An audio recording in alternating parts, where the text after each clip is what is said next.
ಚಲೋ. ಒಂದ್ ಸೆಕೆಂಡ್, ಎಲ್ಲರಿಗೂ ನಮಸ್ಕಾರ. ನನ್ನ ಹೆಸರು ಅಚಲ್ ಸರ್, ಹುಬ್ಬಳ್ಳಿ ಈ ಟೀಮ್ ಲೀಡರ್. ಕಳೆದ 28 ವರ್ಷದಿಂದ ನಾನು ನೆಟ್ವರ್ಕ್ ಮಾರ್ಕೆಟ್ ಮಾಡಾಕ್ತೀನಿ. ಕಳೆದ 28 ವರ್ಷದಿಂದ ಟೋಟಲಿ 28 ವರ್ಷದೊಳಗೆ ನಾನು ಮಾಡಿದ್ದು 5-6 ಕಂಪನಿ ಅಷ್ಟ ಮಾಡೀನಿ. ಇದು 6ನೇ ಕಂಪನಿ, ಮೋಸ್ಟ್ಲಿ 5-6ನೇ ಕಂಪನಿ ಇರ್ಬೇಕು. ಹೌದಲ್ರಿ ಬಸವರಾಜರ? ಎಸ್ ಎಸ್ ಬಟ್ ಯಾವ ಕಂಪನಿ ಒಳಗೂ ನಾ ಫೇಲ್ ಆಗಿಲ್ಲ. ಅದು ಒಂದು ನನ್ನ ಪ್ಲಸ್ ಪಾಯಿಂಟ್. ಪ್ರತಿಯೊಂದು ಕಂಪನಿಗಳನ್ನು ಒಂದು ಚಲೋ ದುಡ್ಡನ್ನ ಮಾಡ್ಕೊಂಡ ಬಂದೀನಿ. ಈಗ ರೀಸೆಂಟ್ ಆಗಿ ಸುಮಾರಿಗೆ ಒಂದು 1.5 ತಿಂಗಳದಿಂದ ಈಗ ಮತ್ತೊಂದು ಹೊಸ ಬಿಸ್ನೆಸ್ ಅನ್ನ ಸ್ಟಾರ್ಟ್ ಮಾಡೀವಿ. ಎಸ್ ಬಹಳ ಅಂದ್ರೆ ಕಂಪನಿ ಏನೈತಿ ಬಹಳ ಪವರ್ಫುಲ್ ಐತಿ, ಕಾನ್ಸೆಪ್ಟ್ ಬಹಳ ಪವರ್ಫುಲ್ ಐತಿ. ಕರೆಕ್ಟ್ ಆಗಿ ತಿಳ್ಕೊಳಕ್ ಪ್ರಯತ್ನ ಮಾಡೋಣ. ಓಕೆ, ಈಗ ಬಸವರಾಜರ ಈಗ ಹೇಳಿ ನೆಟ್ವರ್ಕ್ ಸರ್. ಮಾರ್ಕೆಟ್ ಅಂತ ಹೇಳಿದೆ. ಯಾವುದೇ ಒಂದು ಬಿಸ್ನೆಸ್ ಅನ್ನ ಮಾಡ್ಬೇಕಂದ್ರೆ ಎಲ್ಲರೂ ಮಾಡ್ತಾರ. ಓಕೆ, ಈಗ ನಾವು ಬಿಸ್ನೆಸ್ ಒಳಗೆ ಸಕ್ಸಸ್ ಆಗ್ಬೇಕಂದ್ರೆ ನಮ್ಮ ಆ ಕಂಪನಿ ಬಗ್ಗೆ, ಆ ಬಿಸ್ನೆಸ್ ಬಗ್ಗೆ ನನಗೆ ಎಷ್ಟು ಕಾನ್ಫಿಡೆನ್ಸ್ ಇರ್ತೈತಿ ಅಷ್ಟು ಹೈ ಲೆವೆಲ್ಗೆ ನಾನು ಬಿಸ್ನೆಸ್ ಅನ್ನ ಮಾಡ್ಬೋದು. ಎಸ್ ಅಂತಿರೋ ನೋ ಅಂತಿರೋ? ಎಸ್ ಎಸ್ ಈಗ ನನಗೆ ಇದು 1ನೇ ಪಾಯಿಂಟ್. 2ನೇ ಪಾಯಿಂಟ್, ನನಗೆ ಕಾನ್ಫಿಡೆನ್ಸ್ ಲೆವೆಲ್ ಹೈ ಆಗ್ಬೇಕಂದ್ರೆ ನಾನೇನ್ ಮಾಡ್ಬೇಕು? ಪ್ರತಿ ಒಂದು ವಿಷಯನು ಪಾಯಿಂಟ್ ಟು ಪಾಯಿಂಟ್ ತಿಳ್ಕೊಂಡಿರ್ಬೇಕು. ಈಗ 3 ವಿಷಯ ತಿಳ್ಕೊಬೇಕಾಗ್ತೈತಿ. ಮೊದಲನೇ ವಿಷಯ, ನಾನು ಯಾವ ಬಿಸ್ನೆಸ್ ಅನ್ನ ಮಾಡ್ತೀನಿ ಆ ಕಂಪನಿ ಬಗ್ಗೆ ಪೂರ್ಣ ನನಗೆ ಮಾಹಿತಿ ಇರ್ಬೇಕು. ಯಾರು ಯಾವುದೇ ಪ್ರಶ್ನೆ ಕೇಳಿದ್ರು ಮತ್ತೆ ನನಗೆ ಸ್ಟಕ್ ಆಗಬಾರ್ದು. ಏನಂತೀರಿ? ಎಸ್ ಅಂತಿರೋ ನೋ ಅಂತಿರೋ? ಅದಕ್ಕೆ ನಾವೇನ್ ಮಾಡೋಣ, ಮೊದಲನೇ ಪಾಯಿಂಟ್ ದೊಳಗೆ ಕಂಪನಿ ಬಗ್ಗೆ, ಮತ್ತೆ ಕಂಪನಿ ಲೀಗಲ್ ಬಗ್ಗೆ, ಮತ್ತೆ ಕಂಪನಿ ಓನರ್ ಬಗ್ಗೆ ಕೂಲಂಕುಷವಾಗಿ ತಿಳ್ಕೊಳಕ್ ಪ್ರಯತ್ನ ಮಾಡೋಣ. 2ನೇ ವಿಷಯ, ನಾನು ಯಾವ ಬಿಸ್ನೆಸ್ ಅನ್ನ ಮಾಡ್ತೀನಿ ಆ ಕಂಪನಿದ ಮಾರ್ಕೆಟಿಂಗ್ ಪ್ಲಾನ್ ಇಷ್ಟು ಪವರ್ಫುಲ್ ಇರ್ಬೇಕಲ್ಲ. ನಾನು 10 ಜನರಿಗೆ ಹೇಳಿದ್ರು 10 ಜನ, 100 ಜನರಿಗೆ ಹೇಳಿದ್ರು 100 ಜನ ಎಸ್ ಅನ್ಬೇಕು. ಯಾರು ರಿಜೆಕ್ಟ್ ಮಾಡಬಾರ್ದು, ಅಷ್ಟು ಪವರ್ಫುಲ್ ಇರ್ಬೇಕು. ಎಸ್ ಅಂತಿರೋ ನೋ ಅಂತಿರೋ? Yes yes okay. ಆಮೇಲೆ 3ನೇ ಪಾಯಿಂಟ್, ಕಂಪನಿ ಚಲೋ ಐತಿ, ಮಾರ್ಕೆಟಿಂಗ್ ಪ್ಲಾನ್ ಚಲೋ ಐತಿ, ಬಟ್ ನನಗೆ ಈ ಬಿಸಿನೆಸ್ ಹೆಂಗ್ ಮಾಡ್ಬೇಕಂತ ಪದ್ಧತಿ ಗೊತ್ತಿಲ್ಲ. ಯಾಕಂದ್ರೆ ಪ್ರತಿಯೊಂದು ಬಿಸ್ನೆಸ್ನು ಒಂದು ಸಿಸ್ಟಮ್ ಇರ್ತೈತಿ. ಸಿಸ್ಟಮ್ ಅನ್ನ ತಿಳ್ಕೊಂಡಿರ್ತಕ್ಕಂಥ ವ್ಯಕ್ತಿಗಳು ಸಕ್ಸಸ್ ಆಗ್ತಾರ. 80% ಜನ ಕನ್ಫ್ಯೂಷನ್ ಮಾಡ್ಕೊಂಡು ಸಿಸ್ಟಮ್ ಅನ್ನ ತಿಳ್ಕೊಳಂಗಿಲ್ಲ. ಅದಕ್ಕೆ ನೆಟ್ವರ್ಕ್ ಮಾರ್ಕೆಟ್ ಆಗ್ಲಿ ಅಥವಾ ಜೀವನದೊಳಗಾಗ್ಲಿ 80% ಜನ ಫೇಲ್ ಆಗ್ತಾರ. ಕೇವಲ 20% ಜನ, ಆ 20ರೊಳಗೂ 1-2% ಜನ ಬಹಳ ಪವರ್ಫುಲ್ ಇರ್ತಾರ. ಏನಂತೀರಿ? ಎಸ್ ಅಂತೀರೋ ಅಂತೀರೋ? ಈಗ ಅದ್ರ ಪ್ರಕಾರ ಈ 3 ವಿಷಯನು ನಾವು ತಿಳ್ಕೊಳಕ್ ಪ್ರಯತ್ನ ಮಾಡೋಣ. ಈಗ ಅದ್ರ ಪ್ರಕಾರ ಮೊದಲನೇ ವಿಷಯ ಯಾವ್ದು ಸರ್? ಕಂಪನಿ ಬಗ್ಗೆ ತಿಳ್ಕೊಳಕ್ಕೆ ಪ್ರಯತ್ನ ಮಾಡೋದು. ಹೌದಲ್ರಿ? ಎಸ್ ಎಸ್ ಈಗ ನಾವೇನ್ ಮಾಡೋಣ, ಕಂಪನಿ ಬಗ್ಗೆ ತಿಳ್ಕೊಳಕ್ ಪ್ರಯತ್ನ ಮಾಡೋಣ. ನಮ್ಮ ಕಂಪನಿ ಹೆಸರು ಅದನ್ನೆಲ್ಲ ಈಗ ನಾನ್ ಮಾಡ್ತೇನೆ, ಪಾಯಿಂಟ್ ಟು ಪಾಯಿಂಟ್ ವಿಷಯ ತಿಳ್ಕೊಳಕ್ ಪ್ರಯತ್ನ ಮಾಡೋಣ್ರಿ. ಎಸ್ ಎಸ್ ಓಕೆ, ಈಗ ಮೊದ್ಲೇದಾಗಿ ಕಾಣಕತ್ತಲ್ಲ ಬಸವರಾಜರೇ? ಕಾಣ್ತೈತಿ. ಕಾಣಕತ್ತಲ್ಲ? ನಮ್ಮ ಕಂಪನಿ ಹೆಸರೇನ್ರಿ? ನಮ್ಮ ಕಂಪನಿ ಹೆಸರು ಶ್ರೀ ಮಾ ರೋಟಿ ಬ್ಯಾಂಕ್ ಫೌಂಡೇಶನ್ ಅಂತ. ಏನ್ ಸರ್? ಎಸ್ ಅಂದ್ರೆ ಶ್ರೀ, ಎಂ ಅಂದ್ರೆ ಮಾ, ಆರ್ ಅಂದ್ರೆ ರೋಟಿ, ಬಿ ಅಂದ್ರೆ ಬ್ಯಾಂಕ್, ಎಫ್ ಅಂದ್ರೆ ಫೌಂಡೇಶನ್. ನಮ್ಮ ಕಂಪನಿ ಹೆಸರು Shri Maa Roti bank foundation. Sir, ನಾವು ಕಳೆದ 28 ವರ್ಷದಿಂದ ನೆಟ್ವರ್ಕ್ ಮಾರ್ಕೆಟ್ ಮಾಡೇನೆ ಅಂತ ಹೇಳಿದೆ. ಕಳೆದ 28 ವರ್ಷದಿಂದ ನಾವು ಕಂಪನಿ ಹೆಸರು Amway, Oriflame, Quantum, Herbalife, Tupperware, Modicare ಇಂಥವ್ ಕೇಳಿವಿ. ಆದ್ರೆ ಶ್ರೀ ಮಾ ರೋಟಿ ಬ್ಯಾಂಕ್ ಫೌಂಡೇಶನ್ ಇದು ಫಸ್ಟ್ ಟೈಮ್ ಕೇಳಕ್ತಿಲ್ಲ. ಹೌದು, ನಾವು 100% ಫಸ್ಟ್ ಟೈಮ್ ಕೇಳಕ್ತಿವಿ. ಯಾಕೆ ಹೇಳ್ರಿ ಬಸವರಾಜ್ರೆ? ಯಾಕಂದ್ರೆ ಶ್ರೀಮಾ ರೋಟಿ ಬ್ಯಾಂಕ್ ಅನ್ನೋದು ಬೇಸಿಕಲಿ ಒಂದು ನೆಟ್ವರ್ಕ್ ಮಾರ್ಕೆಟ್ ಕಂಪನಿ ಅಲ್ಲ. ಹಂಗಾದ್ರೆ ಯಾವ ಕಂಪನಿ ಸರ್? ಇದು ಒಂದು NGO. ಏನ್ ಸರ್? NGO ಅಂತ ಕರೀತಾರ. ಏನ್ NGO ಅಂದ್ರೆ? ಎನ್ ಅಂದ್ರೆ ನಾನ್ ಗೋರ್ಮೆಂಟ್, ಇದು ಎನ್ ಅಂದ್ರೆ ನಾನ್, ಜಿ ಅಂದ್ರೆ ಗೋರ್ಮೆಂಟ್, ಓ ಅಂದ್ರೆ ಆರ್ಗನೈಸೇಷನ್. ನಾನ್ ಗೋರ್ಮೆಂಟ್ ಆರ್ಗನೈಸೇಷನ್ ಅಂತ ಅರ್ಥ. ಒಂದು ಸಹಕಾರಿ ಸಂಘ. ಓಕೆ, ಏನ್ ಸರ್? ನಮ್ಮ ಸಹಕಾರಿ ಸಂಘ. ನಮ್ಮ ಸಹಕಾರಿ ಸಂಘದ ಹೆಸರೇನು? ಶ್ರೀ ಮಾ ರೋಟಿ ಬ್ಯಾಂಕ್ ಫೌಂಡೇಶನ್ ಅಂತ. ನಮ್ಮ ಕಂಪನಿ ಹೆಸರು ಕೇಳಿದ್ರಲ್ಲ, Shri Maa Roti bank foundation. Sir, ಈ NGO ಅಂತ ಕರಿತಿರಲ್ಲ, ಈ NGO ಅಂದ್ರೆ ಏನು? ಮೊದಲೇ ಪಾಯಿಂಟ್. ಆಮೇಲೆ ಇದ್ರ ಕೆಲಸ ಏನು? ಸಿಂಪಲ್ ಆಗಿ ತಿಳ್ಕೊಡ್ರಿ. NGO ಅನ್ನೋದು ಒಂದು ಸಹಕಾರಿ ಸಂಘ, ಪಬ್ಲಿಕ್ ಪ್ರೈವೇಟ್ ಜನರಿಂದ ಒಂದು ಮಾಡಿರ್ತಕ್ಕಂಥ ಒಂದು ಆರ್ಗನೈಸೇಷನ್. ಈ ಆರ್ಗನೈಸೇಷನ್ ಕೆಲಸ ಏನಪ್ಪಾ ಅಂದ್ರೆ, ಈಗ ಸಮಾಜದೊಳಗಿರ್ತಕ್ಕಂಥ ಬಡ ಜನ, ಸಮಾಜದೊಳಗಿರ್ತಕ್ಕಂಥ ನಿರ್ಗತಿಕ ಜನರಿಗೆ ಅವ್ರಿಗೆ ಹೆಲ್ಪ್ ಮಾಡೋದೇ NGOಗಳ ಕೆಲಸ. ಎದ್ರ ಕೆಲಸ ಬಸವರಾಜರೇ? NGOಗಳ ಕೆಲಸ ಏನ್ ಮಾಡೋದು? ಹೆಲ್ಪ್ ಮಾಡೋದು. ಯಾರಿಗೆ? ಸಮಾಜದೊಳಗಿರ್ತಕ್ಕಂಥ ಫೈನಾನ್ಸಿಯಲಿ ವೀಕ್ ಇದ್ದಂತ ವ್ಯಕ್ತಿಗಳಿಗೆ. ಆಮೇಲೆ ಅಂತ ವ್ಯಕ್ತಿಗಳಿಗೆ ಏನ್ ಮಾಡೋದು? ಹೆಲ್ಪ್ ಅನ್ನ ಮಾಡೋದು. ಉದಾಹರಣೆಗೆ, ಈಗ ಆಗಲೇ ನಾನು ಫೇಸ್ಬುಕ್ ನೊಳಗೆ ನೋಡ್ಕೊಂತಿದ್ದೆ. ಫೇಸ್ಬುಕ್ ನೊಳಗೆ ನೋಡ್ಬೇಕಾದ್ರೆ ಇಲ್ಲಿ ನೋಡ್ರಿ, ಇಲ್ಲಿ ಒಂದು ಫೋಟೋ ಸಿಕ್ತ ಬಸವರಾಜರೇ. ಈ ಫೋಟೋದೊಳಗೆ ಏನ್ತಾರೆ? ಇವರು ಎಲ್ಲ ಫಿಲ್ಮ್ ಆಕ್ಟರ್ಸ್. ಮಹೇಶ್ ಕುಮಾರ್ ಅಂತ, ಮಹೇಶ್ ಕುಮಾರ್ ಅಂದ್ರೆ 2 ಕಾವ್ ಐದು ಗೋದ್ಮೆ ಗೋದಲಿ ಅಂತ ಹೇಳ್ತಾರ, ಹೌದಲ್ರಿ? ಈ ಅರ್ಜುನ್ ಏನ್ ಮಾಡ್ರ, ಏನ್ ಮಾಡ್ಯಾರ, ಒಂದು ಜಂಗಲ್ ಅನ್ನ ಗೋದ ತಗೊಂಡ್ರ. ಮತ್ ಇವ್ರೇನ್ ಮಾಡ್ರ, ಗರೀಬ್ ಬಚ್ಚೋಕು ಶಿಕ್ಷಾ ಪ್ರದಾನ ಕರ್ನ, ಇವ್ರ ಯಾರ ತಗೋತೈತಲ್ಲ ಇವ್ರೆಲ್ಲ. ಆಮೇಲೆ ಇಲ್ಲಿ ಗರೀಬ್ ಬಚ್ಚೋಕು ಇವರು ಶಿಕ್ಷಾ, ಹೌದಲ್ರಿ? ಆಮೇಲೆ ಈ ಯಾರು ಚರಣ್ ಕುಮಾರ್ ಕಾಣಿಸ್ತೈತಿ ಮೋಸ್ಟ್ಲಿ, ಇವ್ರೇನ್ ಮಾಡ್ತಾರ ಸರ್, ಇಲ್ಲಿ ಬರ್ದಾರ ಚಾರಿಟೇಬಲ್ ಟ್ರಸ್ಟ್ ಅನ್ನ ಓಪನ್ ಮಾಡ್ಯಾರ. ಆಮೇಲೆ ಇದೇನೈತ್ರಿ, ಸಮಾಜ ಸೇವಾ ಸಂಘ ಮಾಡ್ಯಾರ. ಆಮೇಲೆ ಈ ವ್ಯಕ್ತಿ ಏನ್ ಮಾಡ್ಯಾನ ಸರ್, ಅನಾಥ ಬಚ್ಚೋಂಕಿ ಶಿಕ್ಷಾ, ಓಕೆ. ಆಮೇಲೆ ರಜನಿಕಾಂತ್ ಏನೈತಿ, ರಜನಿಕಾಂತರ್ದ ಅವ್ರದ್ದು ಇನ್ಕಮ್ ಮತ್ತು 50% ದಾನನ ಮಾಡ್ತಾರ. ಇವ್ರೇನ್ ಮಾಡ್ತಾರ ಅಂದ್ರೆ, ಮನುಷ್ಯನಿಗೆ ಒಂದು ಲೆವೆಲ್ ಇರ್ತೈತಿ, ಒಂದು ಹೈ ಲೆವೆಲ್ ಹೋದ್ಮೇಲೆ ಪ್ರತಿ ಒಂದ್ ವ್ಯಕ್ತಿನ ಏನ್ ಮಾಡ್ತಾನ, ದಾನ ಧರ್ಮ ಮಾಡ್ತಾನ. ಯಾರಿಗೆ ಮಾಡ್ತಾರ? ಇದ್ದಂತರಿಗೆ ಮಾಡಂಗಿಲ್ಲ, ಇಲ್ದೇ ಇರ್ತಕ್ಕಂಥ ವ್ಯಕ್ತಿಗಳಿಗೆ ದಾನ ಧರ್ಮ ಮಾಡ್ತಾರ. ಎಸ್ ಅಂತಿರೋ ಅಂತಿರೋ. ಇದೇ ಪ್ರಕಾರ ನಮ್ಮ NGO ಇವ್ರು ಎಲ್ಲರೂ, ಇವ್ರೇನ್ ನಾನು ಇಷ್ಟೋ ತನಕ ಈ ಫೋಟೋ ಏನ್ ತೋರಿಸಿದ್ನಲ್ರಿ, ಇವ್ರದೇ ಸ್ವಂತ ಆಗಿರ್ತಕ್ಕಂಥ ಒಂದು NGO ಇರ್ತೈತಿ. ಹಂಗ ನಮ್ಮ ಕಂಪನಿ ಓನರು ಒಂದು NGO ನ ಸ್ಟಾರ್ಟ್ ಮಾಡ್ಯಾರ. ನಮ್ಮ ಕಂಪನಿ ಸ್ಟಾರ್ಟ್ ಮಾಡಿರ್ತಕ್ಕಂಥ NGO sir Shri Maa Roti bank. ಈಗ ನಮ್ಮ ಶ್ರೀ ಮಾ ರೋಟಿ ಬ್ಯಾಂಕ್ ಅನ್ನ ಮತ್ತೊಂದು ಪ್ರಶ್ನೆ, ಸ್ಟಾರ್ಟ್ ಮಾಡಿರ್ತಕ್ಕಂಥ ವ್ಯಕ್ತಿ ಯಾರು ಸರ್? ಈಗ ಅವ್ರದ್ದು ಫೋಟೋ ತೋರಿಸಿನಿ. ಈಗಾಗಲೇ ನಾನು ಸೆಲೆಬ್ರಿಟಿ ಫಿಲ್ಮ್ ಆಕ್ಟರ್ ತೋರಿಸಿದೆ. ಈಗ ನಮ್ಮ ಶ್ರೀ ಮಾ ರೋಟಿ ಬ್ಯಾಂಕ್ ಅನ್ನ ಶ್ರೀ ಮಾ ರೋಟಿ ಬ್ಯಾಂಕ್ ಅನ್ನ ಸ್ಟಾರ್ಟ್ ಮಾಡಿರ್ತಕ್ಕಂಥ ವ್ಯಕ್ತಿ, ಇವ್ರ ಹೆಸರು ಡೆಬೋಸಿಸ್ ಚಕ್ರವರ್ತಿ ಅಂತ. ಏನ್ ಸರ್? ಡೆಬೋಸಿಸ್ ಚಕ್ರವರ್ತಿ. ಈ ಡೆಬೋಸಿಸ್ ಚಕ್ರವರ್ತಿಯವರು ತ್ರಿಪುರಾ ಸ್ಟೇಟ್ ದೊಳಗೆ ಅಗರ್ತಾಲ ಅಂತ ಒಂದು ಡಿಸ್ಟಿಕ್, ಅಗರ್ತಾಲದೊಳಗೆ ಇರ್ತಾರ. ಎಲ್ಲಿ ಇರ್ತಾರ ಸರ್? ಅಗರ್ತಾಲ. ಓಕೆ ಓಕೆ, ಇದು ನಮ್ಮ ಕಂಪನಿ ಓನರ್ ಹೆಸರು. ಆಮೇಲೆ ಈ ನಮ್ಮ NGO ಅಂತ ಹೇಳಿದ್ನಲ್ಲ ಇಷ್ಟೋ ತನಕ, ನಾನು NGO ಅಂತ ಹೇಳಿದೆ. ನಮ್ಮ NGO ಏನೈತೆ ಅಲ್ರಿ, ಈ NGO ಏನೈತಿ ಕಂಪನಿ ಓನರ್ ನೋಡಿದ್ರಿ. ಆಮೇಲೆ ಮತ್ತೊಂದು ಪ್ರಶ್ನೆ, ಈ ನಮ್ಮ ಇದು NGO ಐತಲ್ಲ, ಯಾವ್ದು ಶ್ರೀ ಮಾ ರೋಟಿ ಬ್ಯಾಂಕ್ ಅನ್ನೋದು, ಇದು ಕಂಪನಿ ಗೌರ್ಮೆಂಟ್ ಆಫ್ ಇಂಡಿಯಾದ ಪ್ರತಿಯೊಂದು ಸರ್ಟಿಫಿಕೇಟ್ ತಗೊಂಡ್ ಮಾಡಾಕ್ತಾರೋ ಏನ್ ಹಂಗ ಸುಮ್ನ ಮಾಡಾಕ್ತಾರ? ಯಾವುದೇ ಒಂದು ಆರ್ಗನೈಸೇಷನ್ ಆಗ್ಲಿ ಸುಮ್ನ ಸ್ಟಾರ್ಟ್ ಮಾಡಕ್ ಬರಂಗಿಲ್ಲ. ಅದಕ್ಕೆ ಬೇಕಾಗಿರ್ತಕ್ಕಂಥ ಪ್ರತಿಯೊಂದು ಒಂದು ಲೀಗಲ್ ಡಾಕ್ಯುಮೆಂಟೇಶನ್ ತಗೊಂಡು ಸ್ಟಾರ್ಟ್ ಮಾಡ್ಬೇಕಾಗ್ತದೆ, ಹೌದಲ್ರಿ? ಈಗ ನಾನ್ ಮಾಡ್ತೀನಿ, ನಮ್ಮ ಕಂಪನಿ ತಗೊಂಡಿರ್ತಕ್ಕಂಥ ಒಂದು ಲೀಗಲ್ ಡಾಕ್ಯುಮೆಂಟೇಶನ್ ಬಗ್ಗೆ ನೋಡೋಣ. ಈಗ ಮೊದಲನೇದಾಗಿ ಯಾವುದೇ ಒಂದು ನಾವು ಆ ರೀತಿ NGO ನಡೆಸ್ಬೇಕಂದ್ರೆ, ಇಂಡಿಯಾದೊಳಗಾಗ್ಲಿ ಅಥವಾ ಇಡೀ ವಿಶ್ವದೊಳಗ್ಲಿ ಯಾವುದೇ ಒಂದು NGO ನಡೆಸ್ಬೇಕಂದ್ರೆ ಟೋಟಲಿ ಅವ್ರಿಗೆ ಕೆಲವೊಂದು ಸರ್ಟಿಫಿಕೇಟ್ ಬೇಕಾಗ್ತದೆ. ಆ ಸರ್ಟಿಫಿಕೇಟ್ ದೊಳಗೆ ಮೊದಲೇದು 12A ಅಂತ. ಏನ್ ಸರ್ 12A?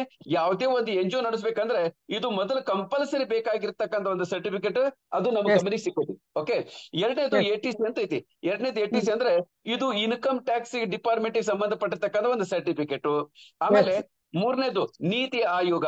ನಾಲ್ಕನೇದು CSR. ಈ CSR ಎದಕ್ ಬರ್ತದೆ ಅಂದ್ರೆ, ಉದಾಹರಣೆಗೆ ಈಗ ನಾಳೆ ರತನ್ ಟಾಟಾ ಅವರು ನಮ್ಮ ಒಂದು NGOಗೆ 1 ಕೋಟಿ ರೂಪಾಯಿ ದಾನ ಕೊಟ್ರಂತೆ ಕೊಡ್ರಿ. ಈ ಕೋಟಿ ರೂಪಾಯಿ ದಾನ ಕೊಟ್ಟಿರ್ತಕ್ಕಂಥ ನಮ್ಮ ರತನ್ ಟಾಟಾರಿಗೆ ಇನ್ಕಮ್ ಟ್ಯಾಕ್ಸ್ ನೊಳಗೆ 40% ರಿಬೇಟ್ ಸಿಗ್ತೈತಿ. ಈ ದೊಡ್ಡ ದೊಡ್ಡ ಏನು ದುಡ್ಡು ಇರ್ತಕ್ಕಂಥ ವ್ಯಕ್ತಿಗಳು ಈ ಇನ್ಕಮ್ ಟ್ಯಾಕ್ಸ್ ರಿಬೇಟ್ ಸಿಗ್ತೈತೆ ಅಂತ ಕಂಪಲ್ಸರಿ ದಾನ ಧರ್ಮ ಮಾಡ್ತಾರ. ಅದಕ್ಕೆ ಈ ಸರ್ಟಿಫಿಕೇಟ್ ಬೇಕಾಗ್ತೈತಿ, ನಮ್ಮ ಕಂಪನಿಗೆ ಸಿಕ್ಕೈತಿ. ಪಾಯಿಂಟ್ ಕ್ಲಿಯರ್ ಆತ್ರಿ? ಇದ್ರ ಜೊತೆಗೆ ISO 9001 2000 ಅಂತ ಐತಿ. ಈ ಸರ್ಟಿಫಿಕೇಟ್ ಅಂತೂ ಎಲ್ಲರಿಗೂ ಗೊತ್ತು, ಇಂಡಿಯಾ ಐತಿ ಇಂಟರ್ನ್ಯಾಷನಲ್ ಸ್ಟ್ಯಾಂಡರ್ಡ್ ಆರ್ಗನೈಸೇಷನ್ ಅಂತ. ಆಮೇಲೆ ಇದ್ರ ಜೊತೆಗೆ 35A. ಈಗ ಈ 35 ಏನ್ ಕೆಲಸ ಏನು? ಈಗಾಗಲೇ ನಾನು ನಮ್ಮ ರತನ್ ಟಾಟಾ ಅವರು ಈ 1 ಕೋಟಿ ರೂಪಾಯಿ ಕೊಟ್ರೆ ಯಾವ್ದು ಈ ಸರ್ಟಿಫಿಕೇಟ್ ಪ್ರಕಾರ ಅವರಿಗೆ 40% ರಿಬೇಟ್ ಸಿಗ್ತೈತಿ, ಡಿಸ್ಕೌಂಟ್ ಸಿಗ್ತೈತೆ ಅಂತ ಹೇಳಿದೆ. ಆದ್ರೆ ಈ ಸರ್ಟಿಫಿಕೇಟ್ ಸಿಕ್ಕ ಮೇಲೆ ಇನ್ನೂ 2 ತಿಂಗಳ ನಮ್ಮ ಕಂಪನಿಗೆ ಅಕ್ಟೋಬರ್ನೊಳಗೆ ಈ ಸರ್ಟಿಫಿಕೇಟ್ ಸಿಗ್ತೈತಿ. ಸೆಪ್ಟೆಂಬರ್ ತಪ್ಪಿದ್ರೆ ಅಕ್ಟೋಬರ್ನಾಗೆ ಈ ಸರ್ಟಿಫಿಕೇಟ್ ಸಿಕ್ಕ ಮೇಲೆ ಇದೇ 1 ಕೋಟಿಗೆ ಈ ಸರಿ 40% ಅಲ್ಲ 100% ರಿಬೇಟ್ ಸಿಗ್ತೈತಿ.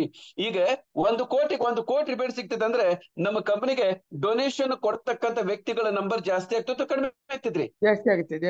ಈಗ ಜಾಸ್ತಿ ಡೊನೇಷನ್ ಕೊಡೋ ಜನ ಬಂದ್ರೆ ನಾವು ಇನ್ನೂ ಜಾಸ್ತಿ ಇನ್ನೂ ದೊಡ್ಡ ಮಟ್ಟದೊಳಗೆ ಒಂದು ಸಮಾಜ ಸೇವಾ ಕೆಲಸ ಮಾಡಬಹುದು. ಎಸ್ ಅಂತಿರೋ ಈ ಪ್ರಕಾರ ಈ ಸರ್ಟಿಫಿಕೇಟ್. ಇನ್ನು ಎರಡನೇ ನೆಕ್ಸ್ಟ್ ಸರ್ಟಿಫಿಕೇಟ್ ಸರ್ FCRA ಎದಕ್ ಕರ್ತೈತೆ ಅಂದ್ರೆ, ಈ ಬಾಕಿ 6 ಸರ್ಟಿಫಿಕೇಟ್ ಅದಲ್ಲ, ಇದು ಕೇವಲ ಇಂಡಿಯಾದೊಳಗೆ ಬಿಸಿನೆಸ್ ಅನ್ನ ಮಾಡಬಹುದು ಮತ್ತೆ ಇಂಡಿಯನ್ ಜನರಿಂದ ಮಾತ್ರ ನಾವು ದುಡ್ಡನ್ನ ಕಲೆಕ್ಟ್ ಮಾಡಬಹುದು.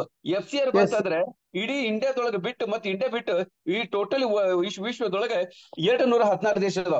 ಇಲ್ಲೇ ಇಂಡಿಯಾ ಜೊತೆಗೆ ನಾವು 216 ದೇಶದೊಳಗೆ ನಮ್ಮ ಪ್ರೋಗ್ರಾಮ್ ಅನ್ನು ಮಾಡಬಹುದು. ಅದ್ರ ಜೊತೆಗೆ ನಾವು 216 ದೇಶದಿಂದ ನಾವು ಫಂಡ್ ಅನ್ನು ಕಲೆಕ್ಟ್ ಮಾಡಬಹುದು. ಫಾರಿನ್ ಫಂಡ್ ಅಂತ ಕರಿತಾರಲ್ಲ, ಅದೇ ಪ್ರಕಾರ ಈ ಪ್ರಕಾರ. ಕ್ಲಿಯರ್ ಆತ್ರಿ? ಆಮೇಲೆ ಪಾರ್ಟಿ ಕ್ಲಿಯರ್ ಆತಲ್ಲ ಬಸವರಾಜ್? ಆಮೇಲೆ ಕ್ಲಿಯರ್ ಇನ್ನೊಂದು ಕ್ಲಿಯರ್ ಡೌಟ್ ಸರ್, ನೀವೆಲ್ಲ ಬರೀ ಬರೆದು ತೋರಿಸಿರಲ್ಲ, ಇದಕ್ಕೆ ಏನಾದ್ರು ಪ್ರೂಫ್ ಅದಾವನ್ನ ಅಂತ ಯಾರ ಪ್ರಶ್ನೆ ಕೇಳಿದ್ರೆ ಈಗ ನಾನ್ ಮಾಡ್ತೀನಿ, ಈ ಡಾಕ್ಯುಮೆಂಟೇಶನ್ ಗೆ ಕೆಲವೊಂದು ಪ್ರೂಫ್ ಅನ್ನ ತೋರ್ಸಕ್ ನಾ ಪ್ರಯತ್ನ ಮಾಡ್ತೀನಿ. ಎಸ್ ಎಸ್ ಮೊದಲನೇ ಎಸ್ ಪ್ರೂಫ್ ಇಲ್ಲೈತ್ ನೋಡ್ರಿ. ಮೊದಲೇ ಪ್ರೂಫ್ ಯಾವ್ದು? ನಮ್ಮ ಕಂಪನಿ ರಿಜಿಸ್ಟರ್ ಆಗಿರ್ತಕ್ಕಂತ ಒಂದು ಶ್ರೀ ಮಾತಾ ರೋಟಿ ಬ್ಯಾಂಕ್ ರಿಜಿಸ್ಟ್ರೇಷನ್ ಎಸ್ ನಂಬರ್ ಎಲ್ಲ ಇಲ್ಲಿ ಕ್ಲಿಯರ್ ಆಗೈತಿ, ನೋಡ್ಕೊಡ್ರಿ. ಎಸ್ ಇದು ಒಂದನೇ ಸರ್ಟಿಫಿಕೇಟ್. ಇನ್ನ ಎರಡನೇ ಸರ್ಟಿಫಿಕೇಟ್ ತೋರ್ಬೇಕಂದ್ರೆ ಇಲ್ಲಿ ನೋಡ್ರಿ, ಯಾವ್ದು ಸರ್ ಬಸವರಾಜರೇ? ಇದು ಹೇಳಿ ಸರ್. ಇನ್ಕಮ್ ಟ್ಯಾಕ್ಸ್ ಡಿಪಾರ್ಟ್ಮೆಂಟ್ ನಿಂದ ಬಂದಿರತಕ್ಕಂತ ಒಂದು certificate. Government yes of yes India, ministry of finance, income tax department ಐತಿ. ಓಕೆ, ಇದಾತು. ಎಸ್ ಇದಾದ್ಮೇಲೆ ನಮ್ಮ ಕಂಪನಿ ಒಂದು ಡೀಡ್ ಮಾಡಿರ್ತಾರ ನೋಡ್ರಿ, ಅಗ್ರಿಮೆಂಟ್ ಮಾಡ್ಬೇಕಂದ್ರೆ ಡೀಡ್ ಎಸ್ ಮಾಡಿರ್ತಾರಲ್ಲ, ಆ ಡೀಡ್ ಕಾಪಿ. ಈ ಡೀಡ್ ನೊಳಗೆ ಏನ್ ಹೆಸರು? ನಮ್ಮ ಕಂಪನಿ ಹೆಸರು ಐತಿ, ಶ್ರೀ ಮಾ ರೋಟಿ ಬ್ಯಾಂಕ್. ಆಮೇಲೆ ನಮ್ಮ ಕಂಪನಿ ಓನರ್ ಅಗರ್ತಲಾದೊಳಗೆ ಇರ್ತಾರ ಅಂತ ಹೇಳಿದೆ, ತ್ರಿಪುರದೊಳಗೆ ಇರ್ತಾರ ಅಂತ ಹೇಳಿದೆ. ತ್ರಿಪುರ ಸ್ಟೇಟ್ ನೊಳಗೆ ಅಗರ್ತಲಾ ಇಲ್ಲೈತಿ ಅಲ್ರಿ, ಅಗರ್ತಲಾದೊಳಗನೆ ನಮ್ಮ ಕಂಪನಿ ರಿಜಿಸ್ಟರ್ ಆಗೈತಿ. ಆಮೇಲೆ ನಮ್ಮ ಕಂಪನಿ ಹೆಡ್ ಆಫೀಸ್ ಬಂದು ಕಲ್ಕತ್ತಾ. ಇಲ್ಲಿ ನೋಡ್ರಿ, ಇಲ್ಲಿ ಇದು ಯಾವ್ದು ಸರ್ಟಿಫಿಕೇಟ್ ಸರ್? ISO 9001 2000 certificate. ಎಲ್ಲ ಕಲರ್ ಫೋಟೋ ನನ್ನ ಕಡೆ ಅದಾವ, ಒರಿಜಿನಲ್ ಕಾಪಿನ ನನ್ನ ಹತ್ರ ಅದಾವ. ಓಕೆ, ಆಮೇಲೆ ಇದ್ರ ಜೊತೆಗೆ ನಮ್ಮ ಕಂಪನಿ ರಿಜಿಸ್ಟ್ರೇಷನ್ ಆಕ್ಟ್ ಪ್ರಕಾರ ರಿಜಿಸ್ಟ್ರೇಷನ್ ಆಗಿರ್ತಕ್ಕಂಥ ಒಂದು ಡೀಟೇಲ್ ಇಲ್ಲಿ ಕ್ಲಿಯರ್ ಆಗಿ ಕಾಣಕ್ತಿದ್ರಿ, ಹೌದಲ್ರಿ? ಕಾಣಕ್ತಿತ್ತಲ್ಲ, ಶ್ರೀಮಾ ರೋಟಿ ಬ್ಯಾಂಕ್ ಅಂತ ಒಂದು ಕಂಪನಿ ಆಕ್ಟ್ ಪ್ರಕಾರ ರಿಜಿಸ್ಟ್ರೇಷನ್ ಆಗಿರ್ತಕ್ಕಂಥ ಒಂದು ಸರ್ಟಿಫಿಕೇಟ್. ಇದ್ರ ಜೊತೆಗೆ ನಮ್ಮ ಕಂಪನಿದ ಪ್ಯಾನ್ ಕಾರ್ಡ್ ಕಾಪಿನ ಐತಿ, ಪ್ಯಾನ್ ಕಾರ್ಡ್ ಇದ್ದ ನಂಬರ್. ಇದು ನಮ್ಮ ಕಂಪನಿ ಶ್ರೀಮಾ ರೋಟಿ ಬ್ಯಾಂಕ್ ಹೆಸರಲ್ಲಿ ತಗೊಂಡಿರ್ತಕ್ಕಂಥ ಒಂದು ಸರ್ಟಿಫಿಕೇಟ್. ಈ ಪ್ರಕಾರ ನಾನು ಪ್ರತಿಯೊಂದು ಸರ್ಟಿಫಿಕೇಟ್ ಇಲ್ಲ ನೋಡ್ರಿ, ಇನ್ಕಮ್ ಟ್ಯಾಕ್ಸ್ ಡಿಪಾರ್ಟ್ಮೆಂಟ್ ಇಂದ ಬಂದಿರತಕ್ಕಂತ ಒಂದು ಸರ್ಟಿಫಿಕೇಟ್. ಈ ಪ್ರಕಾರ ನಮ್ಮ ಕಂಪನಿ ತಗೊಂಡಿರ್ತಕ್ಕಂಥ ಪ್ರತಿಯೊಂದು ಸರ್ಟಿಫಿಕೇಟ್ ನಾನು ಒರಿಜಿನಲ್ ಕಾಪಿ ತೋರ್ಸಾಕ್ತೇನೆ, ಹೌದಲ್ರಿ ಬಸವರಾಜರೇ? ಕಾಣಾಕ್ತಿತ್ತಲ್ಲ? ಅಂದ್ರೆ ಈಗ ನಾವು ಶ್ರೀಮಾ ರೋಟಿ ಬ್ಯಾಂಕ್ ಅಂತ ಏನ್ ಬಿಸಿನೆಸ್ ಮಾಡ್ಬೇಕಂತ ಮಾಡಿವಿ, ಆ ಕಂಪನಿ 100% ಲೀಗಲ್ ಆಗಿ ಐತಿ ಅಂತ ಇದ್ರ ಅರ್ಥ, ಹೌದಲ್ರಿ? ಓಕೆ, ಈಗ ಇದು ಲೀಗಲ್ ಪಾಯಿಂಟ್ ಅಂತ ಕ್ಲಿಯರ್ ಆಯ್ತು. ಇನ್ನು ಮುಂದೆ ನಾನ್ ಮಾಡ್ತೀನಿ ನೆಕ್ಸ್ಟ್ ಪಾಯಿಂಟ್.